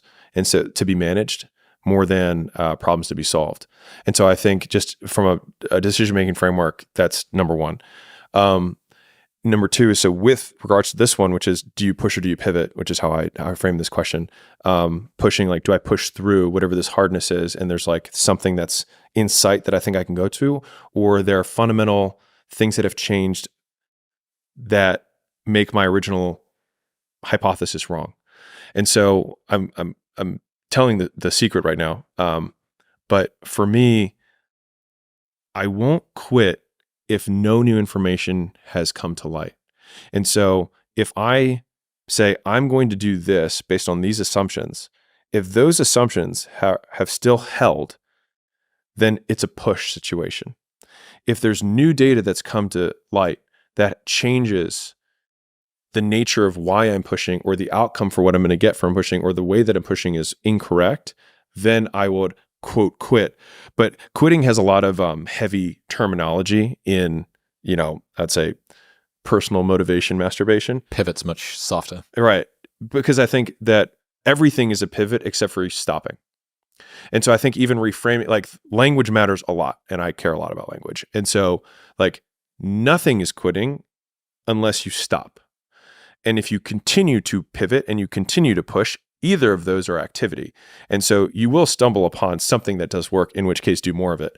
And so that has always been my frame, but I have an initial assumption or series of assumptions for a desired thing. So let's say I want to build my social media brand. I say, okay, I believe that if I make, content about things that no one else can make content about, that is more higher level business stuff than is out there, because most of the YouTubers are YouTubers, not business people, there will be an audience for that. And in the beginning, I will have fewer people who follow it. But if I make really good stuff, over time, eventually people will tell people, and I will get better at making content, and that will grow. So if I'm at year 2 and and the thing is like, do I have leading indicators? And so like even in business stuff, like I don't need the outcome, but are there leading indicators that are telling me that I'm on the right path? And so identifying ahead of time, just like we have problems that we identify, like, okay, if we succeed, like, people are gonna recognize you in the street, you're not gonna be able to go out as much, or like all these are problems that I'm gonna have to deal with. Cool, I'm willing to pay for those. But what are the things along the way that will tell me that even though I haven't achieved Mr. Beastdom, that I'm on the right path? And so I think having those little indicators allow you to keep taking steps towards the ultimate thing and continue to push. I mean, I have a different tweet, which is that the world belongs to those who can continue to work without seeing the result of their work, continue to do without seeing the result of their doing. And it's really the person who can do that for the longest period of time. And that's usually because they're still getting leading indicators. It's just that it's amounting to a much bigger mountain. And so like, if you want to do big shit, it takes a way longer period of time, because the easy shit, the little hills, everyone conquers really quickly. I'm on time. I say please and thank you. It's like, so fucking what? And so like, if you want to do something that most people can't do, literally just extend the time horizon on the things that most people can't weather. Like, there's so much opportunity on the other side of being willing to persist for an extended period of time on the correct path without getting positive reinforcement from your environment.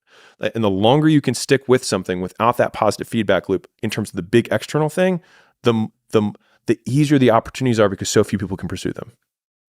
In James Clear's Atomic Habits, I think he interviews maybe the Chinese weightlifting team's head coach, and he asked, what is the difference between the absolute elite world champions and the ones that simply qualify?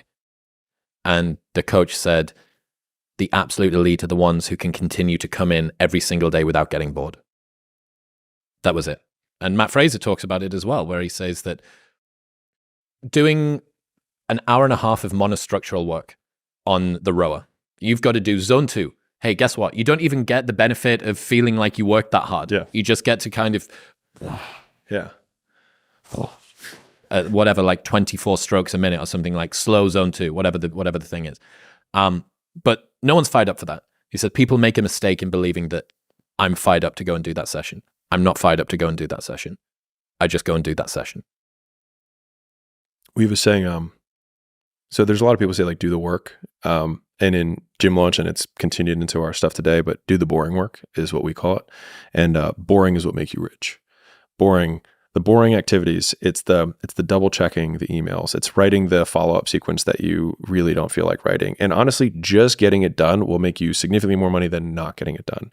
And so it's like, it's following with a lead from a month ago and just being like, hey, by the way, are you still interested in that thing? It's the stuff that you don't want to do. Like no one's like, I can't wait to follow up with these leads that haven't responded to the last 2 text messages I sent. But if you follow up to everybody, you will make more sales than if you don't. Presuming that it's an effective strategy, because there are ways that you can continue to chug away and do a thing with no positive reinforcement. But hey, guess what? That's the direction that you're supposed to be going in, and you're walking over there. Yeah. Well, that's a push and pivot, right? Like if no one responds, then I would say I have 0 leading indicators. But if you have enough response rates, then it's worth the toil. But I mean, Michael Phelps talks about this too with swimming, like just laps after laps after, like he doesn't even have the variety of like different moves or different, like it's just laps, just sheer volume of work. And I call it the Rocky cutscene, and almost every successful person that I have ever encountered has gone through not a month or a year, but many years of doing work without reward, where they have to do things that other people find boring, and they have to sacrifice things that everyone finds interesting, that most people want to do during that entire season of their life. And they basically sacrifice a season of other things that they would prefer to do stuff that they would not prefer to do because of the one thing they want most. And that's the Rocky cutscene. And instead of lasting 5 minutes, it just usually lasts 5 or 10 years. You're going to lose sleep. You'll doubt whether it'll work. You'll stress to make ends meet. You won't finish your to-do list. You'll wonder whether you made the right call and have no way to know for years. This is what hard feels like, and that's okay. Everything worth doing is hard, and the more worth doing it is, the harder it is. The greater the payoff, the greater the hardship. If it's hard, good. It means no one else will do it. More for you. I think a lot of entrepreneurship and even personal growth is training yourself on how you respond to hard. Because in the early days, hard was, ooh, stop. This isn't good. This is a warning sign. This is a red flag. I should slow down, or I should stop, I should pivot. But the more I think about it as a competitive landscape, as I'm clear on what this path is supposed to look like, and these rocks and these dragons are things that I'm going to have to slay along the way to get the princess or get the treasure, I get happier about the harder it is because I know that no one else will follow. It's a selection effect. And I think if you can shift from this is hard to no one else will be able to do this, then it flips from being this thing that you're like, oh, poor me, to, oh, poor everyone else who's going to have to fucking try. Yeah. And I think that is so much more motivating as a frame for the exact same circumstance. Yeah, that's awesome. I was thinking a lot about the lonely chapter that we talked about the last time. That was the best, most powerful idea I think that we came up with. And if you see there basically being no shortcuts toward getting the thing that you want, there are ways to be more and less efficient. And there are ways to do things with more and less of a positive disposition, which can actually make the journey feel an awful lot easier. But ultimately, if you assume that largely everyone needs to go through the same challenges that you're going through, every single difficult thing that you do is kind of like a massive wall that you need to get over. And you go, wow, fuck, I'm so glad that I've got over that wall. And think about how many people are going to be selected out. It's like the Hunger Games, Think about how many other people are going to fall at that wall there. People only root for people who don't need it. Like the amount of times when I was on my lonely path where I was too different from the friends that I had, but not successful enough to be friends with the people that I wanted to be friends with. That's when you want people to root for you. That's when you want people to support you. Once you've already won, people are like, he's amazing, he's so good. But like, that's the time when you need it the least. And so you always have to be the person who roots for you before everyone else does. And it's usually a single clap in the auditorium for a very long period of time. It is a slow clap that's just you rooting for you. And that visual, I think, is one that you can kind of take, because it is, people struggle to do things alone. And the path of the exceptional person is one of an exception, which means that you are not with other people. And rather than fighting that or bemoaning it, see it as an indicator that you're on the right path. Because if everyone else were cheering you on, then it means you're not in the right place, because it means you're just like everyone else, and that's not where you want to be. It's an interesting paradox that the energy it requires to start doing something is way more than the energy required to continue doing the thing. And that the beginning of doing anything results in the lowest amount of reward, both internal and external, than when you've been doing it for ages. So I think about this a lot with the show, that there was this stat that Spotify told us 85% of the listeners of this show found us in 2023. Right.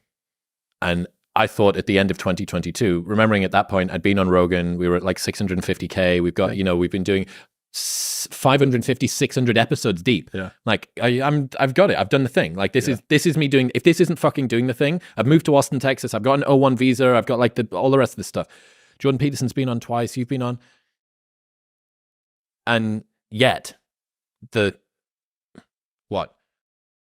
everything up until that point is 2 months of growth.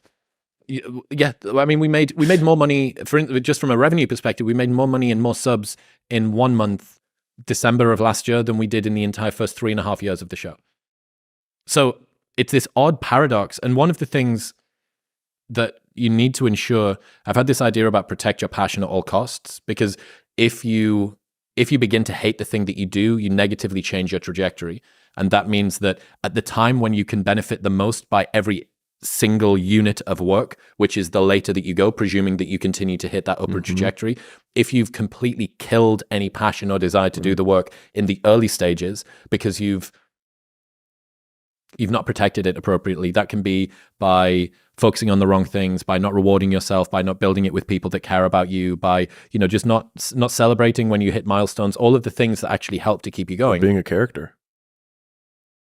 By the time you get to the stage where each unit of effort allows you to gain 1,000 or 1,000,000 of each of the things that it would have done at the very beginning, you've inverted the passion equation. It takes way more energy to start a thing than to continue doing a thing. And yet, in the beginning, the rewards are way lower than they are at the end.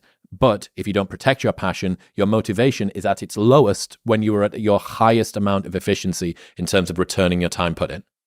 I think a hopeful message that anyone can think about who's in that hard period or in that start period is that it won't get harder. Like, this is the hardest part.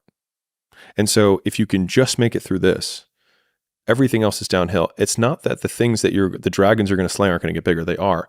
But you become so much more equipped to slay them back. And you have so many more allies. You have people in the stands cheering for you. You have the audience. You have all of these other things that are behind you.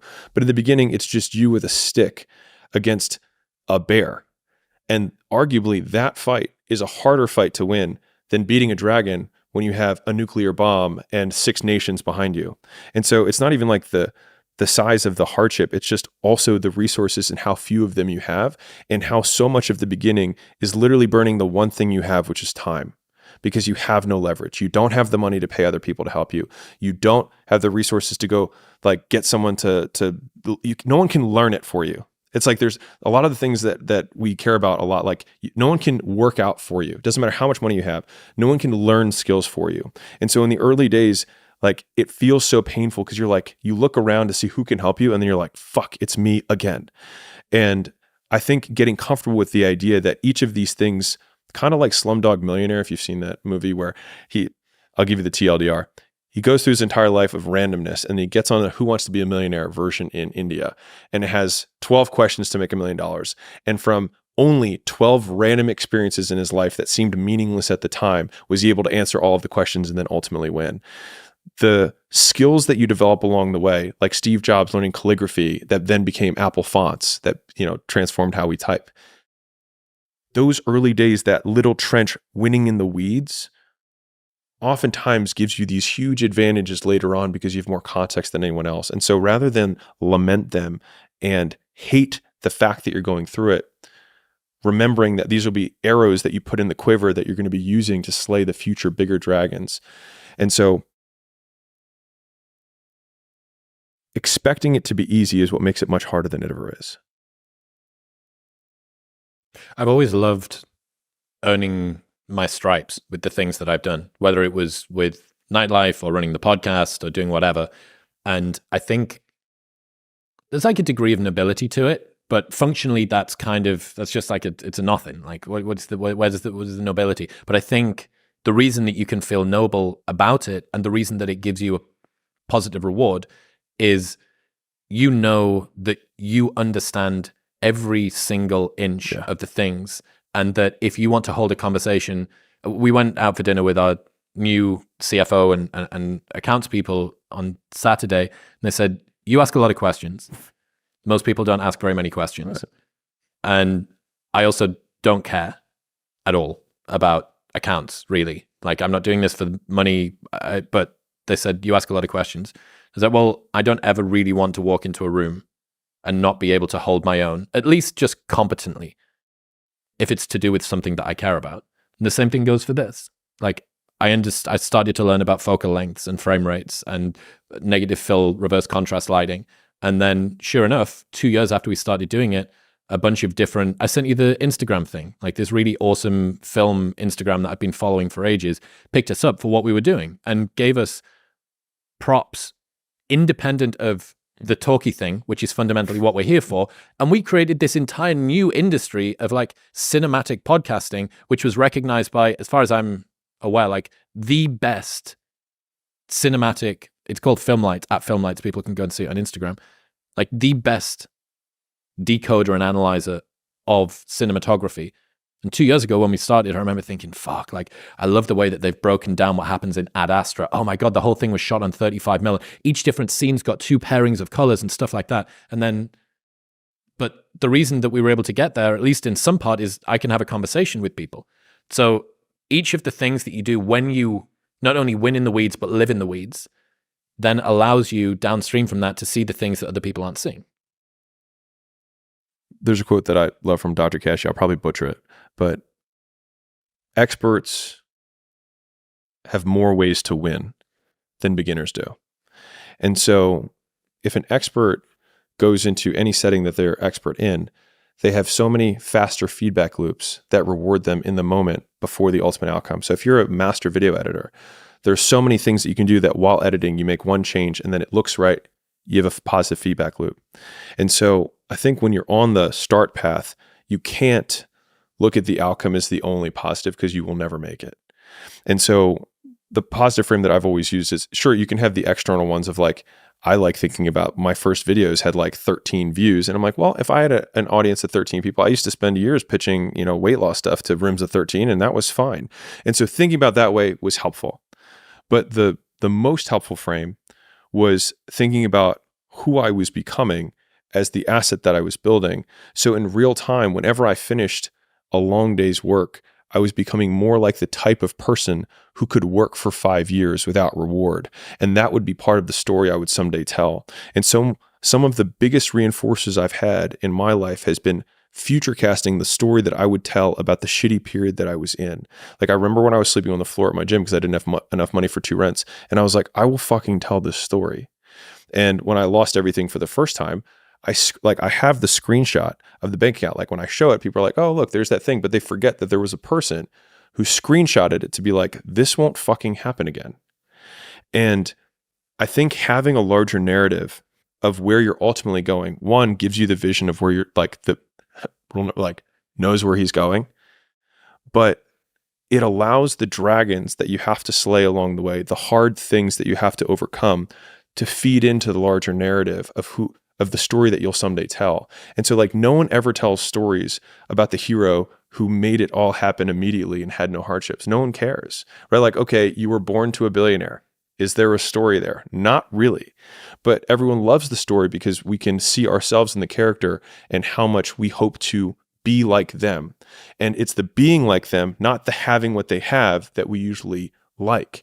And so reframing ourselves as the hero of that narrative in my harder times was what really got me through that, and thinking,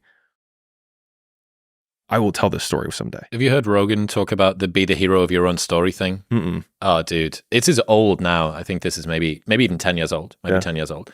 And he's in he's in the LA podcast studio. And he says, imagine that you're in a movie. And imagine the movie begins now. And you're the hero of the movie. Yeah. What would that guy do? Yeah. What would that guy do right now? Yeah. Because you are. I just got into business. So actually, I just made the investment in Skool. And I was talking to Sam, the founder, and I said, what? Sim. Sam? Sim. What's Sim? Sim. That's the way he says his own name. Yeah. And I was talking to him, and I said, I want to give you the single easiest razor to predict my behavior. And I said, whatever will be the most epic story is the thing that I will most likely do. And so oftentimes the most epic story is not the shortest outcome to victory. It's the long saga that results in this big thing later, eventually. And I was like, if you ever want to know, if you're like, I'm not sure what he's going to do in this situation, just wonder what the most epic story to tell would be. And that's usually what I will do.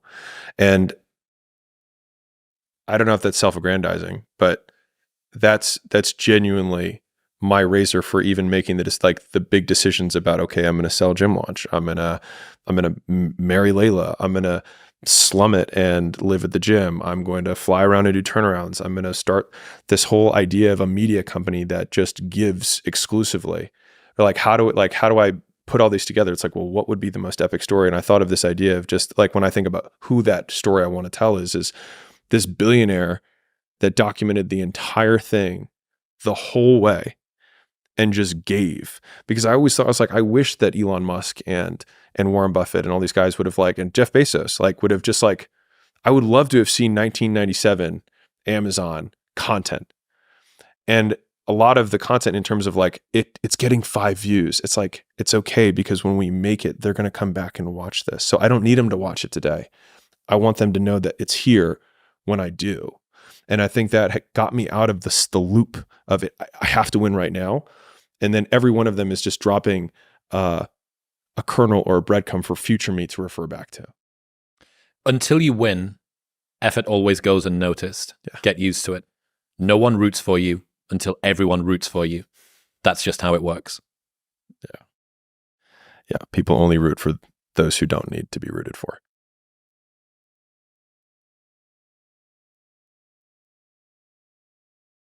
It's strange to think about how mimetic and fallible everyone, me and you, everybody that's listening to this is. The stuff that I've said on this podcast for 6 years, since the first time that I ever said it, 7 years. And it's only been within the last 18 months that it's gone viral. Yeah, right. It's the same sentence, the exact same sentence, said into the same microphone, slightly nicer lighting. And in some ways it's reassuring because you go, I fucking knew that was right. I knew that thing that I was saying was right. And I kept saying it until people realized that it was right. But another part of it is the medium matters more than the message in many ways. The frame matters more than the picture. I would say that the medium and the message are inextricably linked. If Elon Musk tweets, I'm taking a shit, it will get a zillion shares because he's the richest man on earth and has done more entrepreneurial endeavors that have pushed humanity, I think, more than anyone else at this point.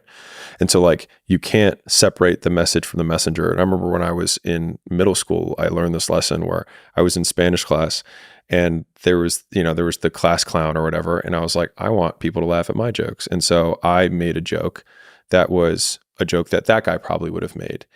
And it was a self-deprecating joke. But the thing is that like that guy was kind of a bum, and like him making self-deprecating jokes made sense because of the context of who he was. But I was a straight A student who was really good at sports, and no one thought it was funny. And fast forward, 10 years, there was a joke that I had in our fraternity, which is there's nothing funny about an in-shape body. And so like I agree with you in that the medium of the message matters. And so people won't root for you because we use the delivery mechanism usually as a filter for whether we should even trust the source.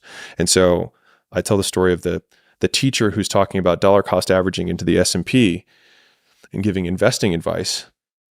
Like they might be like, man, like I give better investing advice than Warren Buffett does. Like he's saying the same thing as me. It's like, and you know what? You're probably right. The only problem is you didn't build Berkshire Hathaway. And so no one gives a shit. And so the thing is that we use someone's evidence and authority as a filter for how little we need to process the information. Because if you're listening to a teacher, you have to then think, okay, can I separate the message from the person? Can I independently analyze this and say, is it good? Is it bad? If Warren Buffett says, you should buy this, you don't need to analyze it. You figure he knows more than me. He has more perspective and I will just take it as fact. And so it's actually lazy consumption on behalf of everyone else that gives authority so much resonance and so much shareability, because they're also protected, because if you share something Elon says, you're protected by Elon and his brand. And so the hard work is getting to the point where you have the evidence that people are willing to feel safe agreeing with you. And the only way for them to feel safe agreeing with you is for you to disagree with them for a very long period of time until you prove that you're right. Rory Sutherland's got an idea where he says, no one gets fired for hiring KPMG. Yeah, such a good line. And it's true. People would sooner fail by following a blueprint that's been done before than risk succeeding by trying something new. Because if you try the new thing, any failure is on your shoulders. If you follow the blueprint, even if it's been total dog shit the last 10 times that you tried it, but we followed the blueprint, we did the thing that was the same before. Michael Malice, literal professional internet troll, told me when one of the first times that we met, I wouldn't be able to say 1/10 of the shit that I can if I was taller than 5'7". He's like a small guy, but he can get away with being kind of like the Loki of politics on Twitter, because if he's 6'5" and built like Alan Richer, it's going to seem like he's bullying. But there's something funny about him, like like dipping away. There's also something. Until you win, effort always goes unnoticed. I realized this and it made me like a little dispirited how fallible people are around success. So do you remember Billy McFarland, the guy that did Fire Festival, that festival at Pablo Escobar's island, and then everyone got stranded and nearly died? If he'd been able to pull off an even remotely passable event, people would have hailed him as a marketing genius.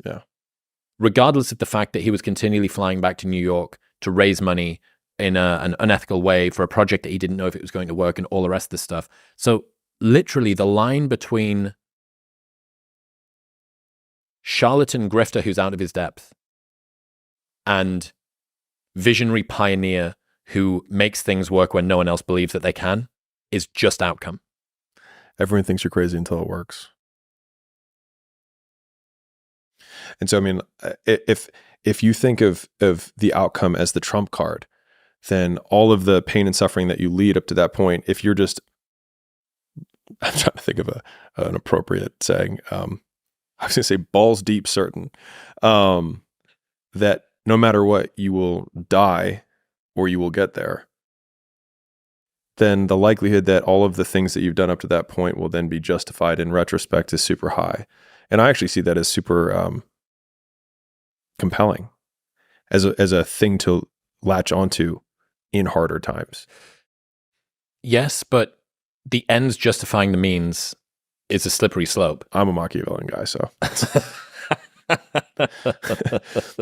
Have you seen, speaking of that, and you mentioned Robert Greene earlier on, you should buy the 25th anniversary edition of 48 Laws of Power, which just came out last year. Yeah. It's leather bound, gold embossed. I have. Oh, you got it? And you've seen the thing on the edges? Yeah. His face is very cool. The with best. Machiavelli. The Super cool printing. Yeah. dude. So for the people that don't know, you remember you would get those things in packets of cereal when you were a kid, and you could sort of move a little bit of plastic from left to right, and it would look like a football player was running or something like that. It's basically the same, but on the edge of a book. If it's flat, it's just gold foil.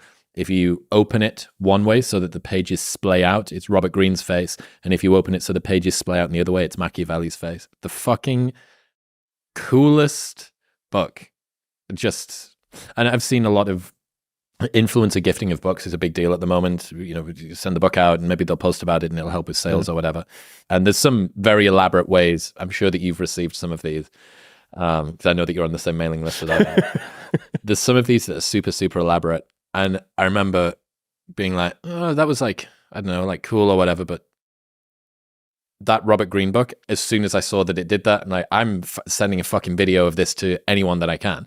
Like, this is like magic. Yeah. So, yeah, what is it? You're doing sales because you sucked at marketing. You're doing marketing because you sucked at product. That's a great Navalism. Yeah, it's so funny because, like with the book launch, I didn't do any of that. I want people to read the book. Because like if someone posts about the book before the book's out, then like I wanted no one to have read the book until the day it was out, you know? But yeah, the longer I've been in at least the business game, and we were talking about Legendary Foods, it's just product. Like I had a roommate way back in the day who's now a really successful entrepreneur, and we were both like early days poor as shit. We happened to live together, and he read this book. He just told me the title, and it just like stuck with me. He said, "Too Good to Fail." And I just love that as a frame. It's like, if I open a sandwich shop, how can I make the sandwiches too good? Like, just if someone takes a bite, they're like, fuck, this is the best sandwich I've ever had. Like, if you just get that, then the rest of it doesn't matter. And so when you're like, I mean, I think about this in business decisions, but probably also in life decisions. I think Tim Ferriss talks about this, the one big domino. It's like, what is the one thing that if I just get this one thing right, everything else shrinks into irrelevance? And I think about that from like the hero story of what you said with Joe Rogan, which I love that frame. It's like, okay, boom, now you're present in your movie. What would that guy do? It's like, well, what one big thing could that guy accomplish that would make all of the mediocrity of your life up to this point irrelevant?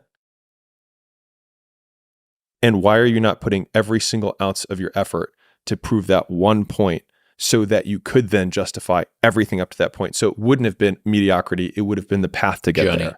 Exactly. Thank you. It would have been the journey. People want to find their passion, but you don't find it, you create it.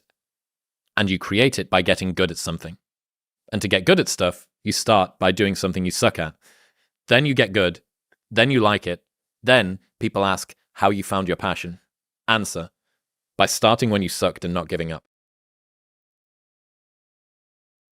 Yeah, I hate the passion mantra. I really do. I mean, part of it was because I'll even play it out. So I read all the same self-help books early on when I was, in my entrepreneurial days, and I was trying to find my passion, and I was into fitness. And so I was deciding between fitness, test prep, because I was good at test prep, and frozen yogurt, because I like dessert, right? So I've like, these are my 3 quote passions, which let's just translate that into things you're interested in. And so as soon as I started the gym, my passion disappeared. It became work. And I had a different mentor later in my life who said, never create work around your passion, because then it'll become work. And he was a guy who's a very successful business guy. And I think about that actually more than I'd share, because it's just complete and utter bullshit, because it assumes that what you're going to be doing every day is the thing that you're currently really interested, which also doesn't make you money. And so your behavior has to change. And whenever you're doing these new things, one, they'll be new, which means you will suck at them, which means you'll probably not like them. But it's also part of it. And so like, I would prefer to take the extreme opposite position of everything will suck. And eventually you will get good at the things that you suck at. And then you'll enjoy being competent at that thing, which will then probably give you status, and you'll enjoy the fruits of status more than the pain of doing the thing. And in so doing, create a positive feedback loop that you'll actually keep sticking with it. And so I'd rather set the expectation that everything is terrible all the time forever.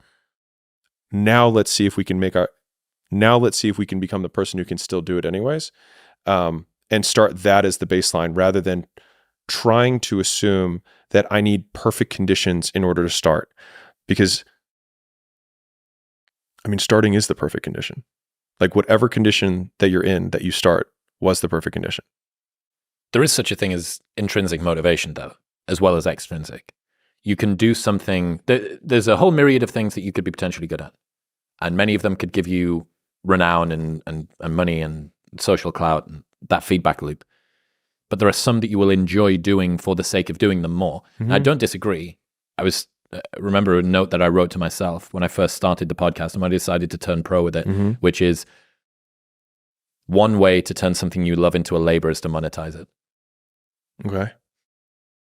Because as soon as you decide that you're going to really, really go for this, if you want to turn pro at something, I use this example in my live show of a pickleball player. Mm-hmm. So this guy loves playing pickleball and he gets to turn up on a Saturday and play with his friends. Yeah. And, you know, if it's cold outside, he doesn't need to go and play. And if he's tired, he doesn't need to go and play. And if he's hungover, he doesn't need to go and play. And then he decides to turn pro. And he thinks, I'm turning pro at this thing that I love. I can't wait to make what I love into my career. But he doesn't realize that, hey, guess what? If you're hungover, you still need to go and train. Yeah. Or actually, no, you don't get to be hungover anymore because the guy that isn't hungover is the guy that's training better. So you now need to stop going out with your friends and you need to train when it's cold and you need to work on game tape and mindset and hydration and nutrition. You need to do S&C and you need to have a physio and you need to not see your family as much. All of these things came along for the ride as soon as you decided to turn pro. Is that a price that you're prepared to pay? And that's an interesting question to ask yourself. Yeah. Am I prepared to sacrifice my pure, unencumbered, unmolested love for this thing in order to try and become the best at this thing? I think it's really tough, and I'm gonna shoot my own advice right now in the head, or at least my positioning right now, which is that it's very easy for someone in my position or in your position to say this is kind of what it takes, or rather, this is like you should find your passion, because like transparently, what I do now every day, I actually really do love. I live more or less the same day 7 days a week, and like, I'll tell you what it is just so we can have context. But I wake up and then I go to my office here and I work for 6 hours writing my next book. And then I take 2 hours-ish of calls typically. And then after that, I lift in the gym that I custom designed with all the pieces that I love. And then I go and eat with my wife. And then I go to my condo and I sit in my recliner that overlooks the entire city and I read. And then I go to bed. And I do that every day.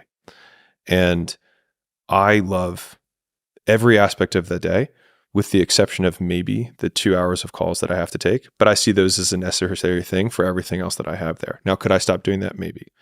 But for me to say that that's what your day needs to look like in order to get into the top floor with the view that looks over these things, and so that you can not make money for 2 years while you write a book that eventually makes money or whatever, is not true.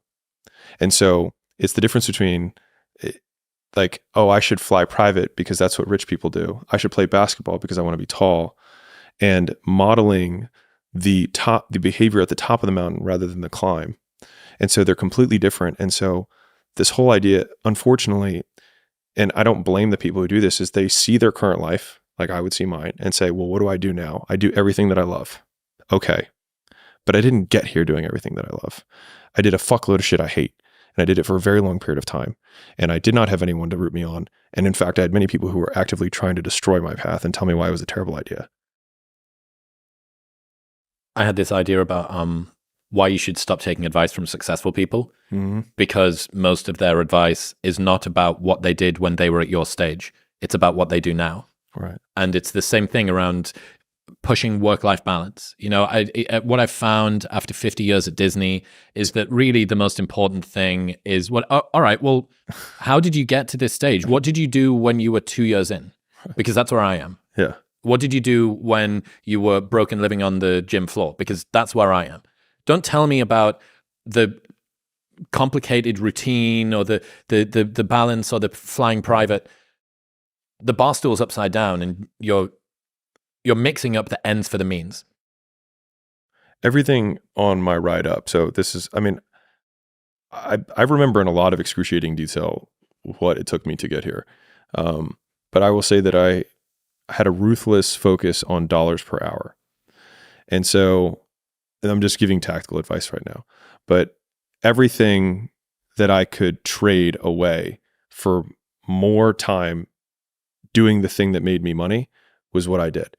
And so I remember the first time I made a $500 sale, and it took me 30 minutes. And I was like, every hour of every day, this is what I'm going to do. And anything that is not talking to someone in exchange for them giving me a credit card so that I can charge it and make $500, anything that makes me less than $250 per hour or per 30 minutes, I'm giving to somebody else. And so after that first sale, I was like, I'm never cooking again. I'm never going grocery shopping again. I'm not cleaning again, because I knew that in one sale, I could pay for that person for the month. And so the ruthless focus on what can I do that creates an input to output being money equation. And me, at least for me, it was pouring everything I possibly could into the input and eliminating everything else. I made this video on Facebook before I was, quote, Alex Hormozi, years ago, when I still had 6 gyms, before I even did the turnarounds. And I made this video almost as documentation, but I said, so I want to open up my 7th, 8th, 9th, and 10th location, and I have the spots picked out.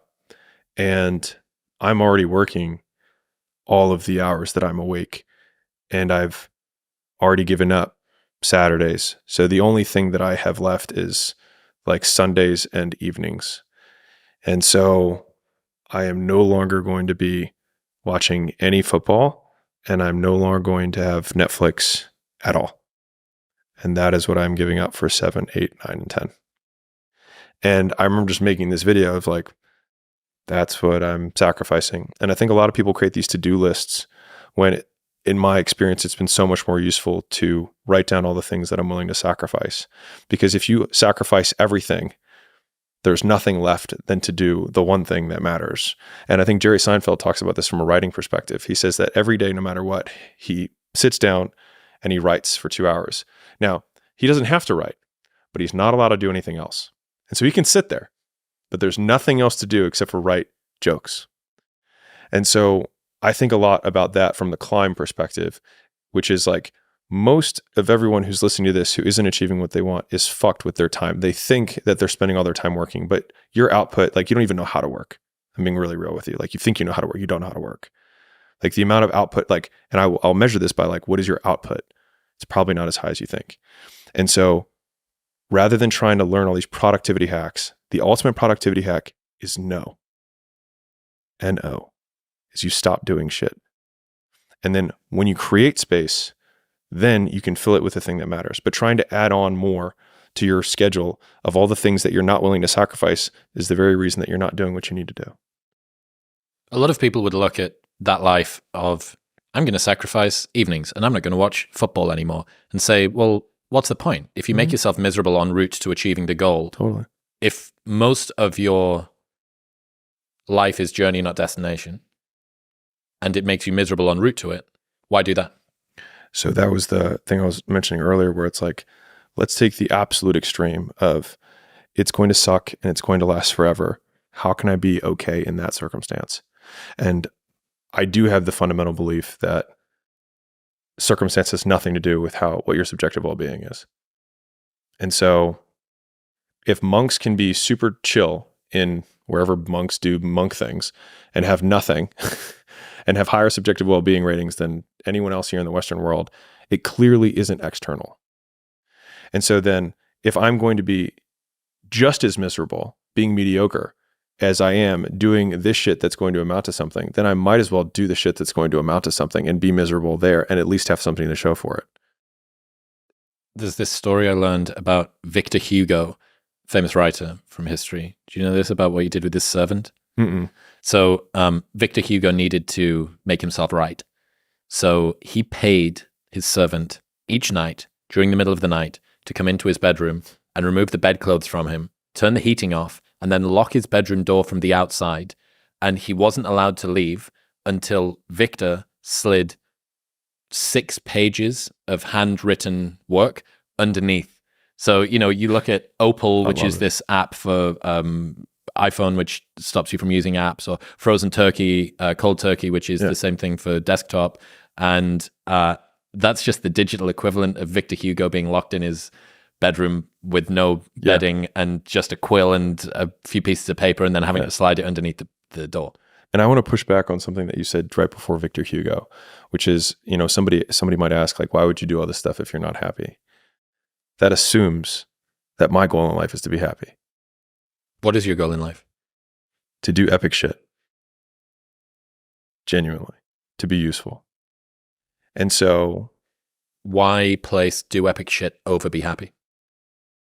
Because when I look back on my life in retrospect, the things that bring me the most joy in the moment are the things that I was willing to sacrifice for an extended period of time. And those pay memory dividends far greater than the momentary cost that I had in the moment. And so I think it's a long-term, short-term thing. But a frame that continued to paralyze me for a long period of time was an obsession with happiness. Like, it was truly an obsession. It was an obsession of mine in college. I almost got into positive psychology because I thought that was really interesting. And that's my passion, right? I consumed all that stuff and I drove myself mad with it. And I actually was more sad and depressed than anything, which is probably why I was trying to find all this positive, hippy dippy stuff. And I just cracked one day and I was like, fuck happiness. Because it felt so out of reach that I was like, just fuck it. I'm not even going to shoot for it. I'm just going to do stuff. And that's all I'm going to do. I'm just going to do stuff. And what happened was, like, a few years later, a few days later, I looked up and I was like, I'm not miserable. And so I actually identified for a very long period of time as, I'm not a happy person, and that's okay. I'm fine with that. I accept that. And there was this huge conflict for such a long period of time where I was like, you're supposed to be happy. Why aren't you happier? Like, there's something wrong. There's something wrong with you. Something needs to change. Rather than saying, like, maybe the level of happy that you are is fine. Who am I? Like, what happy am I comparing myself to? And also, if whatever your current state is, if you just say, like, happier, which is really when people are like, I want to be happy, they're just saying I want to be happier than I am, which means that you create this distance between where you are and where you want to be, which is the recipe for being unhappy, is saying that I want to be happier. So it doesn't matter how happy you are, you want to be happier. And so by relinquishing the desire to be happy, I ended up enjoying a lot more of the stuff that I was doing because I didn't make it a requisite for my activities. So then it became a pleasant surprise. I was like, oh, this doesn't suck. How nice.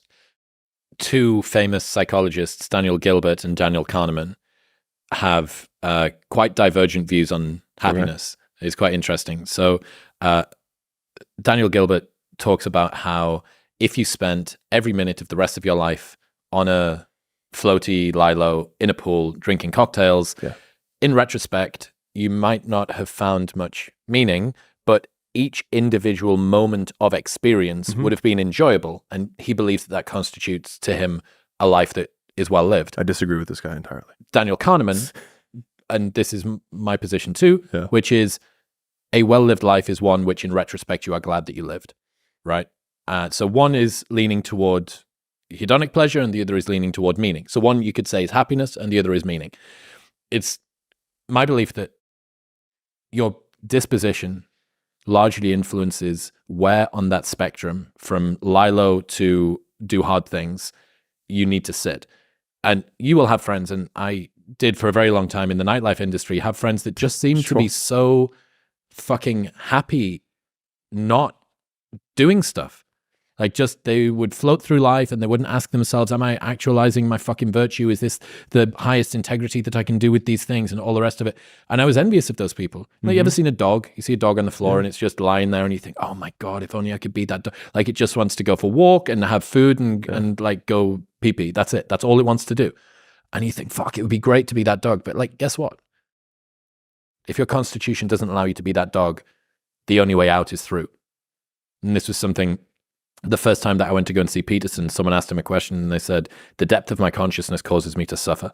Is it a blessing or a curse to feel everything so deeply? And he thought for a little bit and he said, take more of the thing that poisons you until you turn it into a tonic that girdles the world around you. The only way out is through. And it's kind of like, as soon as you realize that there are things that you do that give you satisfaction, and there are things that other people do that give them happiness, and you've tried that route, the only way is to continue doing the thing that you know that works. And I think that you were an example of someone who is optimizing heavily for meaning rather than for hedonism.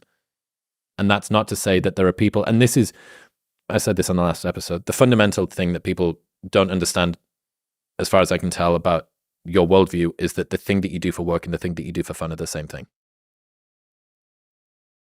They can't imagine that because that's not the way that it is for them. And it's not maybe the way it is for most people.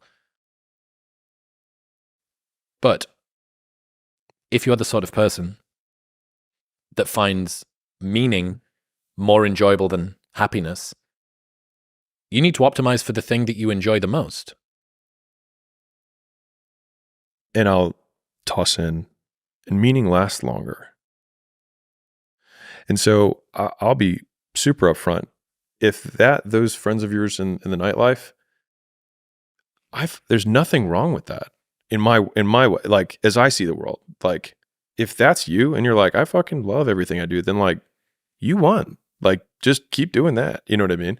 But I think a lot of the message that Chris and I are saying here is that if you've tried that path and it hasn't worked for you, then you have this dark door that's in the corner that you've been trying all the other ones that have nice gold edges and really shiny things, but there's that door that you keep looking at, and it's the other side of you that's clearing his throat in the other room. And it's like, you just have to bust through the door. And I think that giving yourself permission to be unhappy, or at least for me, giving myself permission to be unhappy for an extended period of time in order to get what I wanted, gave me so much relief from, honestly, I don't like using the word nowadays because it has so many associations, but just from like the depression or the funk that I was in for a few years. Right? Yeah, I just didn't like my life. And I'd achieved by most measures, because I don't have the, school failed me. I was whatever. Like, I wasn't that. I finished in 3 years and I did really well in school and I had a really good job. But it was empty for me. And so my goal is things we talked about earlier, but my personal goal is to squeeze every ounce of potential out of whatever I have. And I think that if you feel like you have potential left over, then it will eat you alive until you do something about it. Not to piss off the positive polys in the room, but if you haven't gotten what you want, then you're not worthy of it, period. And that's okay. Now you can admit that you suck and improve. Better to know you're bad for a season than pretend you're good for a lifetime. You're not making as much money as you want because you're not as good as you think you are. You're not struggling from imposter syndrome. You're a student and pretending to be a teacher. No students say they feel like frauds for trying to learn. You're a fraud when you get up to teach the class and you've never done it. Deep. I think it's just giving yourself permission to suck. It's giving yourself permission to be unhappy. It's giving yourself permission to not achieve while you do for a long period of time. It's giving yourself permission to lose friends. It's giving yourself permission to do things that's different than people in your social circle or your age group are doing. It's giving you permission, giving yourself permission to be an exception so that you can become exceptional. And a lot of that, the whole positive poly mantra of like I saw a post a girl made and she was like, you are worthy. And that's what made that tweet. All my tweets are just responses to shit I see. And so this girl was like, I say this to myself in the morning, like, you are worthy, you are amazing, you are a goddess. And I was like, you're not a goddess because you don't control me. And you don't have the things that you want. You keep thinking that you saying that you're worthy is going to somehow make it true. But like, the way that you know you're worthy is that you have it. That's it.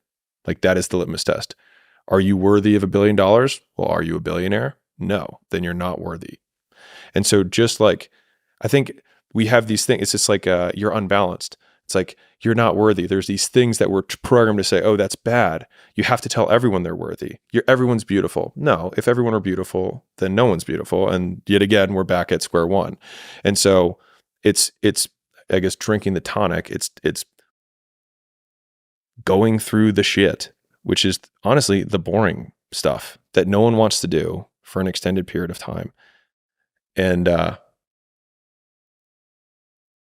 accepting that you suck. And that it is okay, because the first step is accepting that you suck, so that you can do the second step, which is doing something about it. What about you're not making as much money as you want because you're not as good as you think you are? I'm obviously in the business space, and that follows up with the other one with the imposter syndrome. Right? People are like, man, how do you not suffer from imposter syndrome? I was like, because I've done what I said I've done. And the people who get up on stage and try and teach a class on shit they haven't done, it's like that. Like, you feel like an imposter when you're an imposter. Like, don't try and kill that voice. Listen to that voice and get the evidence to make that voice shut the fuck up. Like, if I get on stage and I say I can bench 315, is there do I feel like an imposter when I say that? No, I state fact. But presumably, if you're pioneering and breaking new ground, you just put the biggest investment that you ever did into this new thing. Yeah. That is a new level that you get to. Yeah. And that's one that's to do with finance, but there could be another one that's to do with capacity or competence. Sure. You could be sitting down in a room doing a deal which is time-bound in a way that it's never been before, or is in an industry only tangential to one that you've been in before. Yeah. Each time that you do something new, by definition, you're an imposter because you haven't done it before. Now, if you're teaching, that's different. But if you're growing sufficiently quickly, most of the time it's fresh snow. So this is a topic I love, but I think the difference between doing something new and being an imposter is, one is pretending to be something that they're not. So like, I made the biggest investment in Skool. I'm making a bet that I think communities are going to be huge. And I think that there's a ton of people who want to teach skills they have in communities, et cetera, and Skool.com can help. But like, it would only be an imposter if I said, this is like, I guarantee it, no matter what, this is going to be the biggest thing ever. And one of the big things that I repeat, and from the marketing front, I say it all the time, I say, state the facts and tell the truth. Like, the best marketing in the entire world is truth. Now, if the truth isn't compelling, it doesn't mean you lie. It means you change the world to make the facts compelling. As in, if I say, man, I want to be like, you see this one all the time. 18-year-olds who are like, I want to be a motivational speaker, right?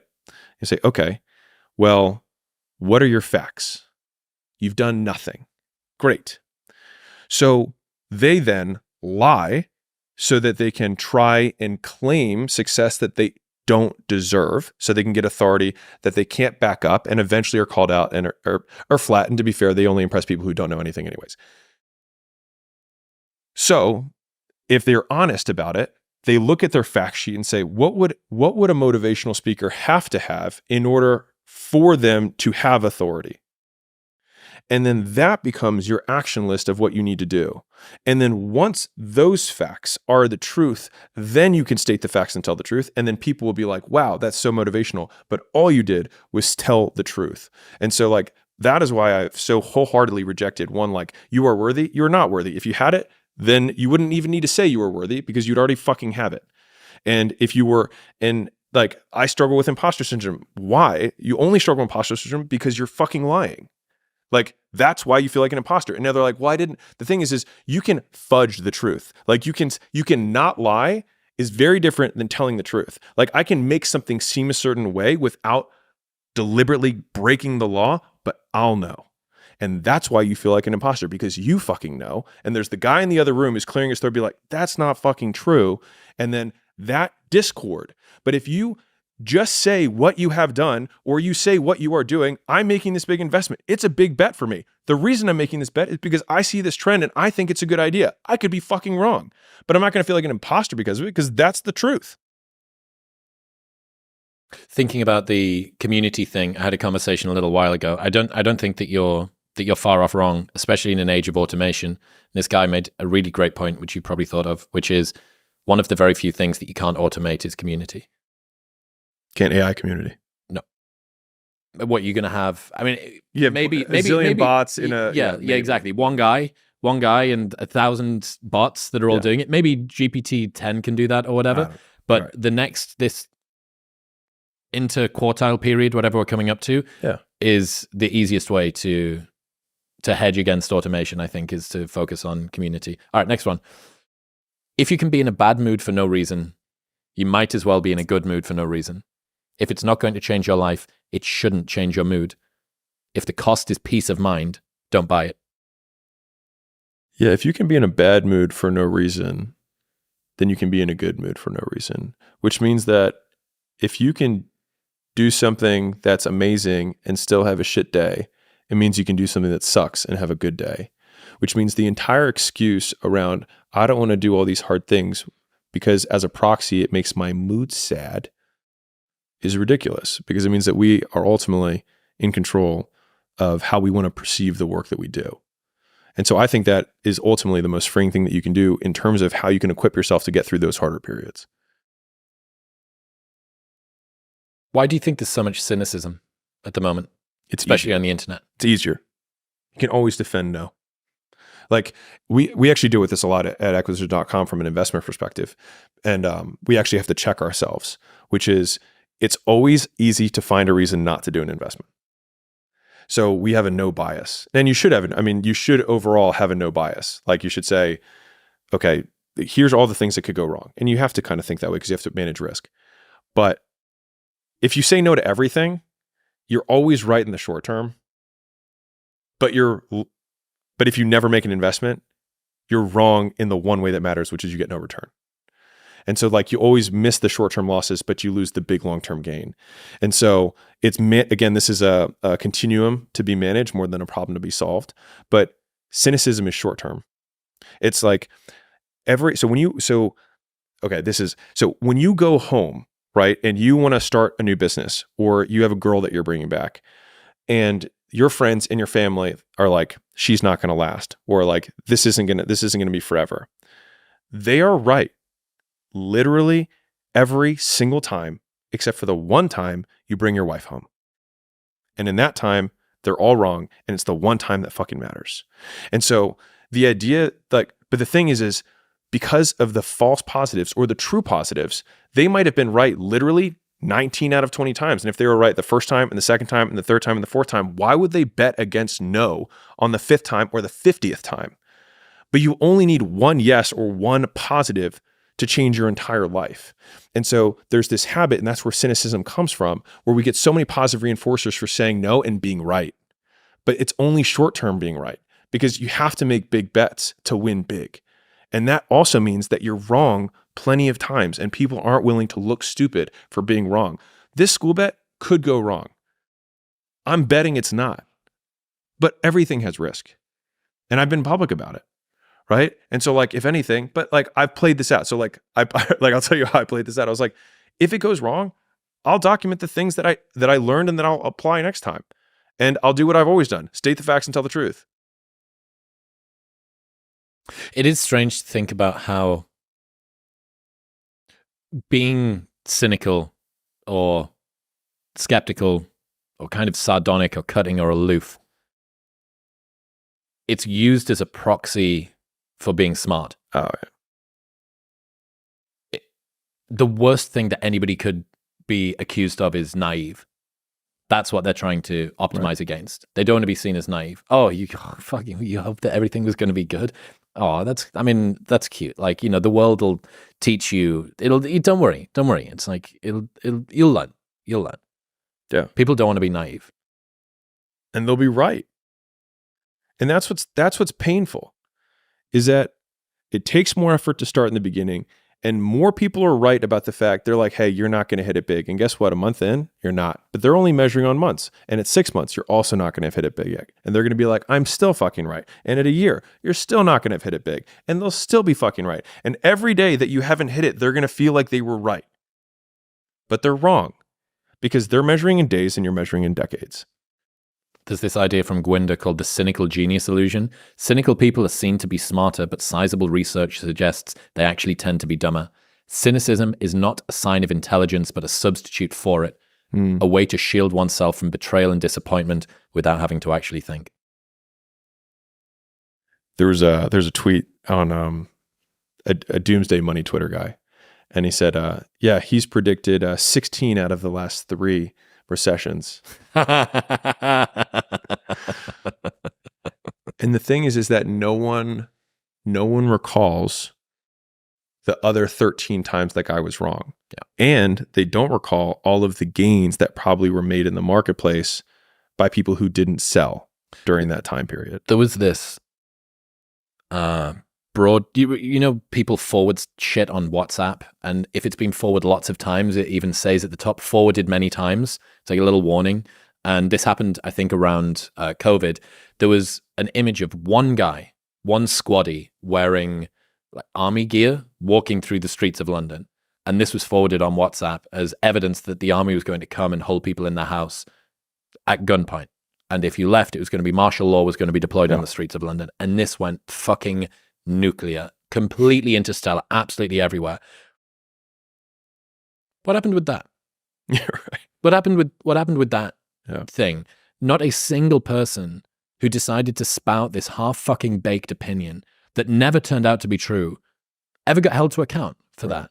And I must have received that message like 5 times. Yeah. I'm like, hey, you don't get to just make these like ridiculous, like actually stupid fucking claims about the world and then no one call you to account.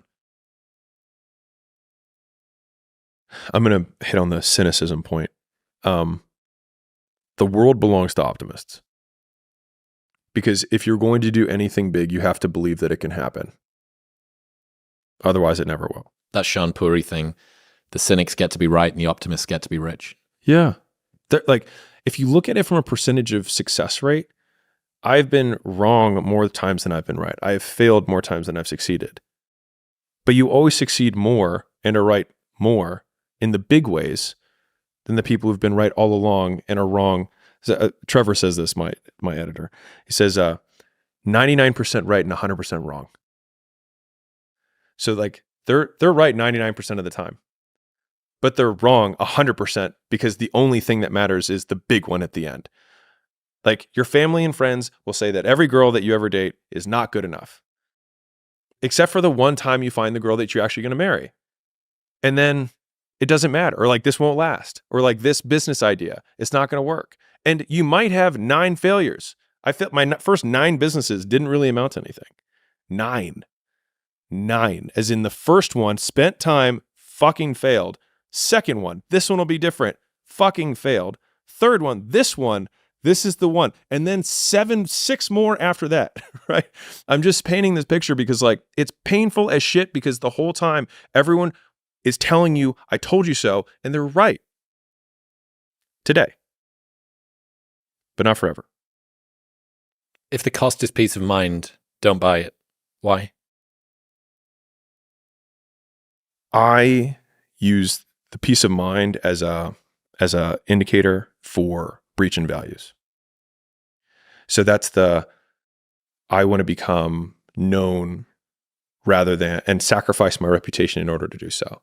And so for me, I would lose peace of mind, like right on the edge. I'm like, I don't know, this is a little bit edgy. I had a guy who shared a bash clip of me. And what's a bash clip? Oh, like somebody like took my clip and then was like, this is wrong, or blah, okay, blah, blah, right, whatever. Yeah. And so I looked at the guy's profile and I saw he was a VC. And I was like, huh, okay. I know who this is. Oh. And so I DM'd him and I was like, do you disagree with this? And he said something and then I just eviscerated him. And he was like, you're right. I overstepped because I wanted to try and do a viral clip. You are fundamentally right. And I was wrong. And so like, that is what I would never want to be. Like that is disgusting to me. And so the cost of making a viral clip to try and trend jump when I know that fundamentally the thing isn't right is not worth the price. This shows up in other ways. So I had it. What the fuck did I do? I think I tried to throw a used Splendor packet in a bin in a restaurant. You know, like, yeah, did that. but I was leaving and I was like, it's next to the bin. Someone will get it. Okay. And I walked 30 yards away. Yeah.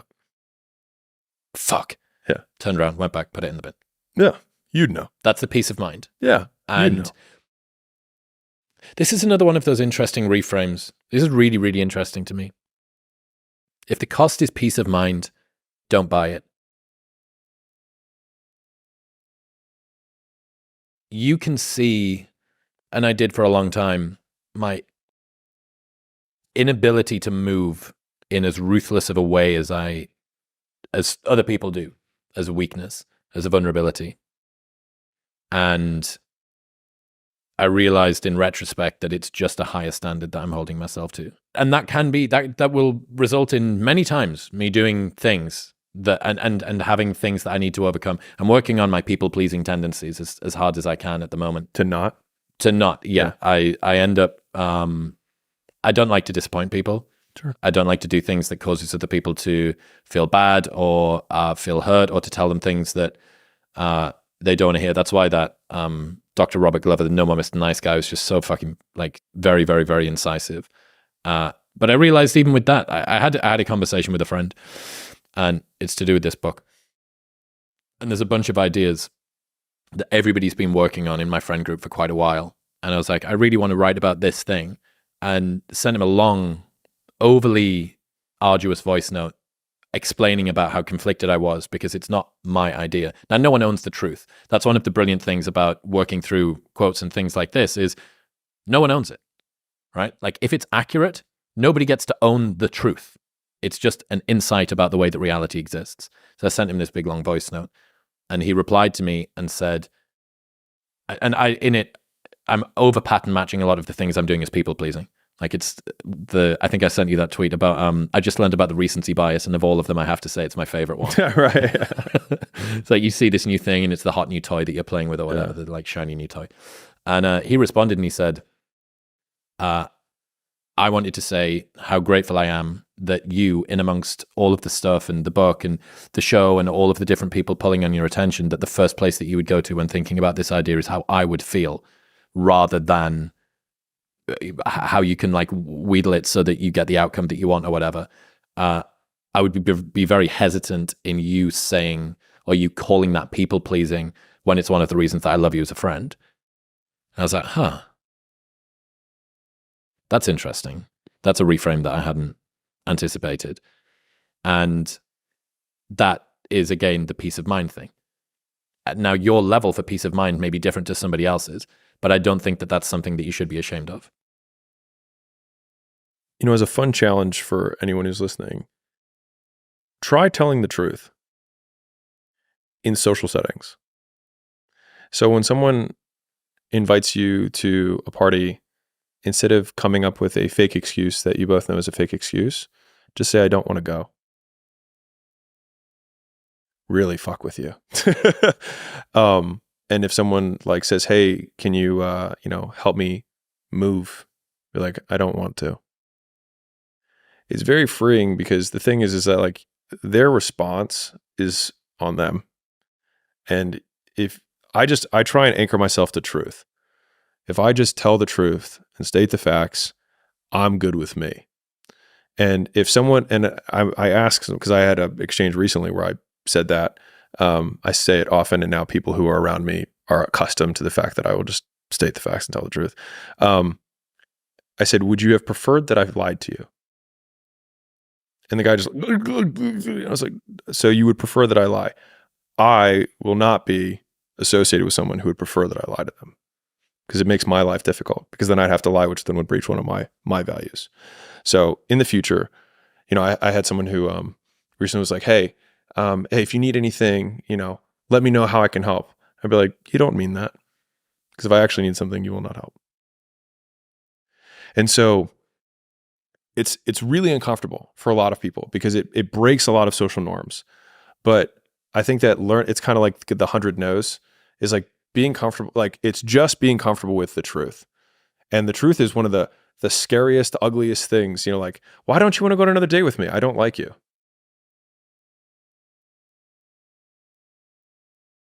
You're not worthy. But like people are so uncomfortable with that. And I think that I've just tried to shed bullshit as much as I could from my life. And it's just made thinking a lot easier and also dealing with relationships a lot easier, because you also, by shedding social niceties, when you do also state the truth, when I say, I think you fucking killed that, people know it fucking carries weight because you don't just say that. And so I would say most of my team, for example, if I pay a compliment, they know that I mean it. And I don't have to say like, hey, like if I'm being honest, I really, like, I don't like, and it makes your words mean what you say. And I think that is like, I aspire to be a man who, when I say things, people know that I mean them. And I think a way to do that is to stop saying things that I don't mean. And so I'm trying to cut as much of the words that are niceties and things that I don't mean and are nonsensical and bullshit that I've been taught to say in this social situation. When someone says, that makes sense, I say, no, it doesn't make any sense. People are like, oh, because when someone says makes sense at the end of a sentence, we are trained to just nod and say, yeah, even though if you didn't even process it. But if I don't think it makes sense, I say, no, I don't think it makes sense, or no, I don't understand. And again, you don't want to look stupid, but looking stupid in the moment so that you can better understand something makes you not look stupid for the rest of your life when you actually understand it. And so that has been a huge effort of mine, is to make words great again. Make words mean what they mean again. Yeah. And I really aspire to do that with my writing, and especially in my social relationship, because time is so valuable and we have so little of it. And I don't want to waste any of it pretending to be someone or say things that I don't mean. It's normal to not know what you're doing. Yeah. If you did, it wouldn't be called growth. High five your fear, uncertainty, and doubt, and carry on. Do you get tired, stressed, sad, hungry, frustrated, unfocused? Do you feel misunderstood? Great. You're human. You don't need medication. I have a huge, vehement distaste for mental medication. And I think one is because it's overprescribed, two, because people over WebMD themselves, and fundamentally people find a problem with being human. And I think a lot of that is because of the social norm that we should be never hungry, never sad, never angry, never frustrated, never feel like we're misunderstood. And those are the troughs and peaks of humanity. And we can't only wish for sunny days, because otherwise we'd have droughts and everyone would die. And so it's wishing for something that isn't true and will never happen. It's wanting a lie, which is why I'm so against it. Now, are there people who they can test their neurology and whatever? Maybe, but like, honestly, 100 years ago, this shit didn't exist. And people just dealt with life. And I think people were happier then than they are now. And so clearly this solution hasn't been much of a solution at all. And so I don't have that many extreme stances. Well, maybe I do. But one of my extreme stances is that there is nothing wrong with you. Because even if there is something wrong with you, how do you benefit by saying there is something wrong with you and then accepting that label into yourself? Because the alternative to that is accepting your current existence as, maybe this is better than everyone else's, and I'm just choosing to believe that it's wrong. And all of this is around some big, mighty should that we think and that we worship, that we should be a certain way that we're not. And I think that discrepancy, that word, I've tried to eliminate as much as humanly possible from my vocabulary, because like, I should what?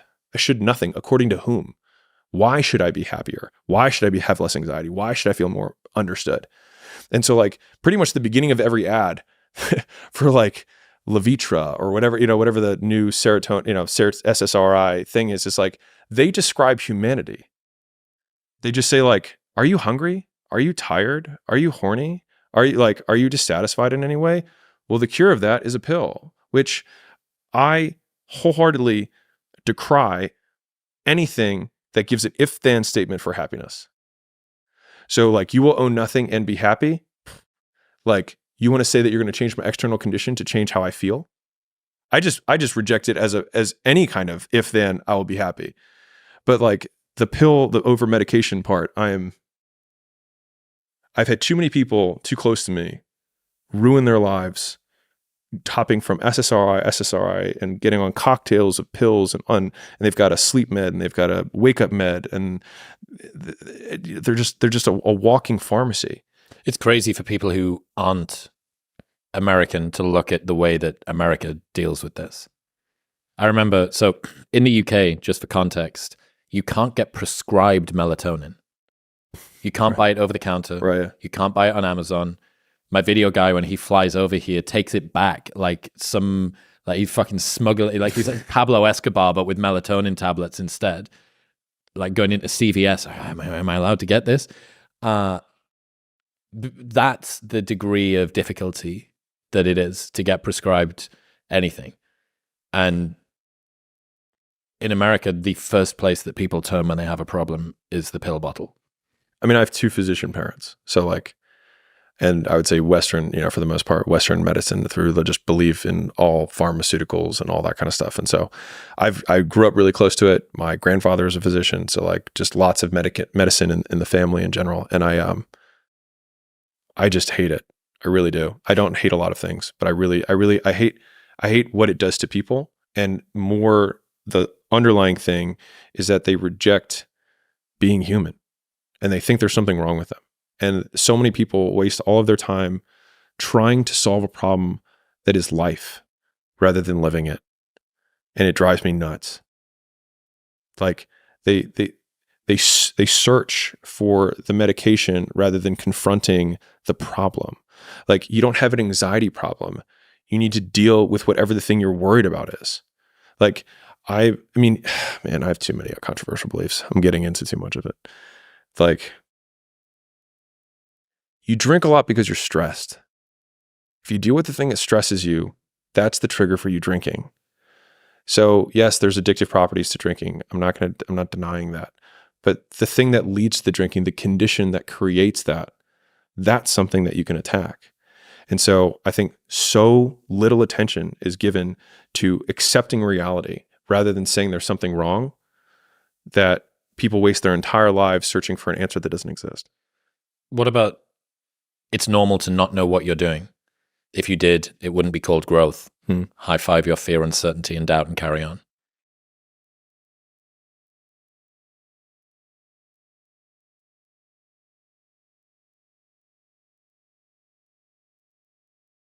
If you knew what you were doing, then you would be stagnating because you'd be doing nothing new. And so if you're going to do something new, then that is what would be the catalyst for growth. And so you can't want to grow and also want to know everything you're doing at the same time. It's like the 2 beliefs contradict one another. And so I think that's a lot of the discontent that people suffer from is they want 2 things that are polar opposites. They want the really strong character. They want the easy life. Like one is the price of the other. You have a hard life to have great character. You have an easy life. You have shitty character. Everything came easy. You want to grow. You don't want hardship. Hardship creates growth. And so they want both, and you can't. Like it's wanting the Jordans without paying the price. And the price isn't bad. It's just the price is what it is. And so it's just, do you want the Jordans or not? And if you do, then don't lament the price tag. Pay the price tag and be happy you have the Jordans. And if you don't want the Jordans, then don't buy them.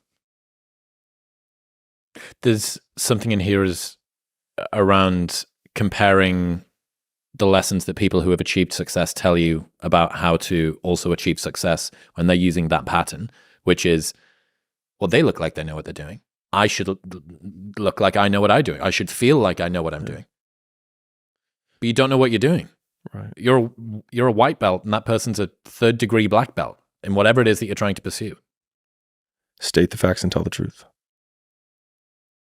I mean, the amount of 900 follower Instagram accounts that all I see is people espousing advice on how to grow their social media following.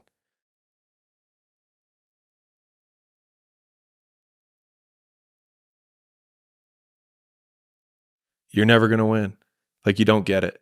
I've been following, like, you don't get it because the content of what you're putting out, the evidence that encapsulates your message disproves literally everything you say before you open your mouth.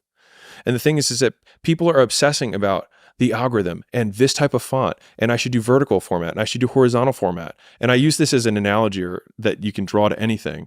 But everyone has that friend who is a train wreck on relationships who gives relationship advice. It's just like, it doesn't even matter if the advice is good. You're a train wreck. It's the fat friend who gives advice on how to be fit. It's just like, and they're like citing all these studies and you should try these supplements. It's like, you're a fat fuck. Just shut up. Stop. Like don't waste your breath. No one is listening. And so it's missing the big obvious thing. And so again, it's like that big domino. You're like, I want to get into fitness. Like there was a friend of mine actually, who's in the fitness space. And he's like, I really want to grow my fitness business. And obviously like I have books on it and I have videos and did that for a whole past life. And I was like, dude, you're not in shape. He's like, but I know all these. I was like, you don't look like someone that anyone wants to look like. And so the thing is like, for whatever you're doing, the big one thing is like, if you looked like a shredded god, you could say, eat fried chicken every day and people would buy your shit. Because like, what's the one big domino that if I just did that, everything else would take care of itself? Do that. And every ounce of effort you're putting into not doing that is a waste. Basically the V-Shred model. They're actually really nice guys. Yeah, they're here in Vegas. All right, well, he was like public enemy number one. For the fitness bros, yeah. What was your definition of trauma that you taught me on the phone? Oh, yeah. So, because this word is so thrown around on social media, my God. I was like, okay, I have to define this so that I can try and like understand it. So I believe trauma is when you have a punishing event that permanently changes behavior. That's it. So if you, are a kid and you touch the stove and you burn your hand and you never touch the stove again, you were traumatized. Now, the thing is that that's a positive consequence. So is trauma bad? I don't know. Was the consequence bad in that situation? No. And so a lot of people use this person traumatized me as the transgression, whereas the question is, what was the result of that quote trauma? Because trauma is just accelerated learning. And so if you have PTSD, for example, if you were abroad and had lots of bombs going off, then you had rapid learning. So you have trauma that permanently changes your behavior around loud noises. And so you generalize loud noises from this environment to now when someone honks, you freak out and you think about those situations, right? And so just defining the world around me has helped me navigate it a lot better so that I can understand what we're talking about. Because there are so many, people like trauma is a feeling in your body that you have to release the trauma. I'm like, what the fuck are you talking about? You don't release trauma. You change behavior due to a stimulus.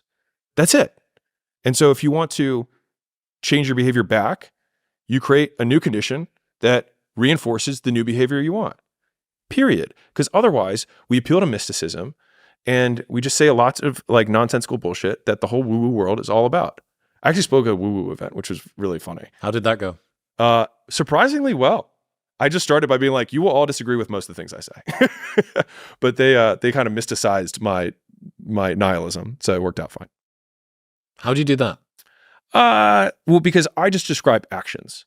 And so they describe those actions as attraction for whatever. And I was like, attract, repel, whatever. If you, make 100 calls, you'll have more people who know who you are than if you don't. That's the same as putting out an energetic frequency to the quantum realm. It's that saying stuff. That you want money. I have no idea what any of that means.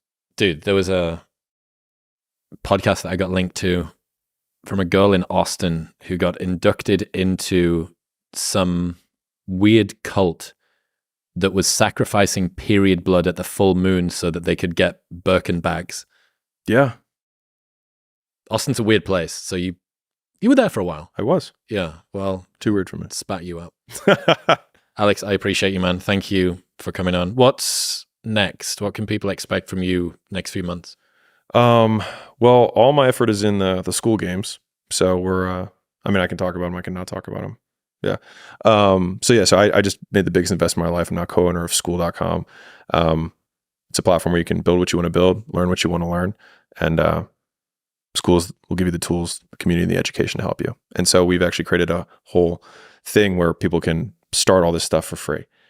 Because I believe my whole platform has been education. That's what I believe in. I think the education system is broken, and teachers don't get paid or given the resources to actually teach students. And they're supposed to teach tests that they know don't help students. Students get educated on stuff that doesn't matter in the real world, and they go into mountains of debt for a piece of paper that doesn't make them anything to pay off the debt that they're in for the rest of their lives. And I hate all of it, which is why we started making the content that we do. And so this is one big investment that I'm doing to try and make my small dent towards helping fix that. And I obviously talk about business. That's what I know. Okay.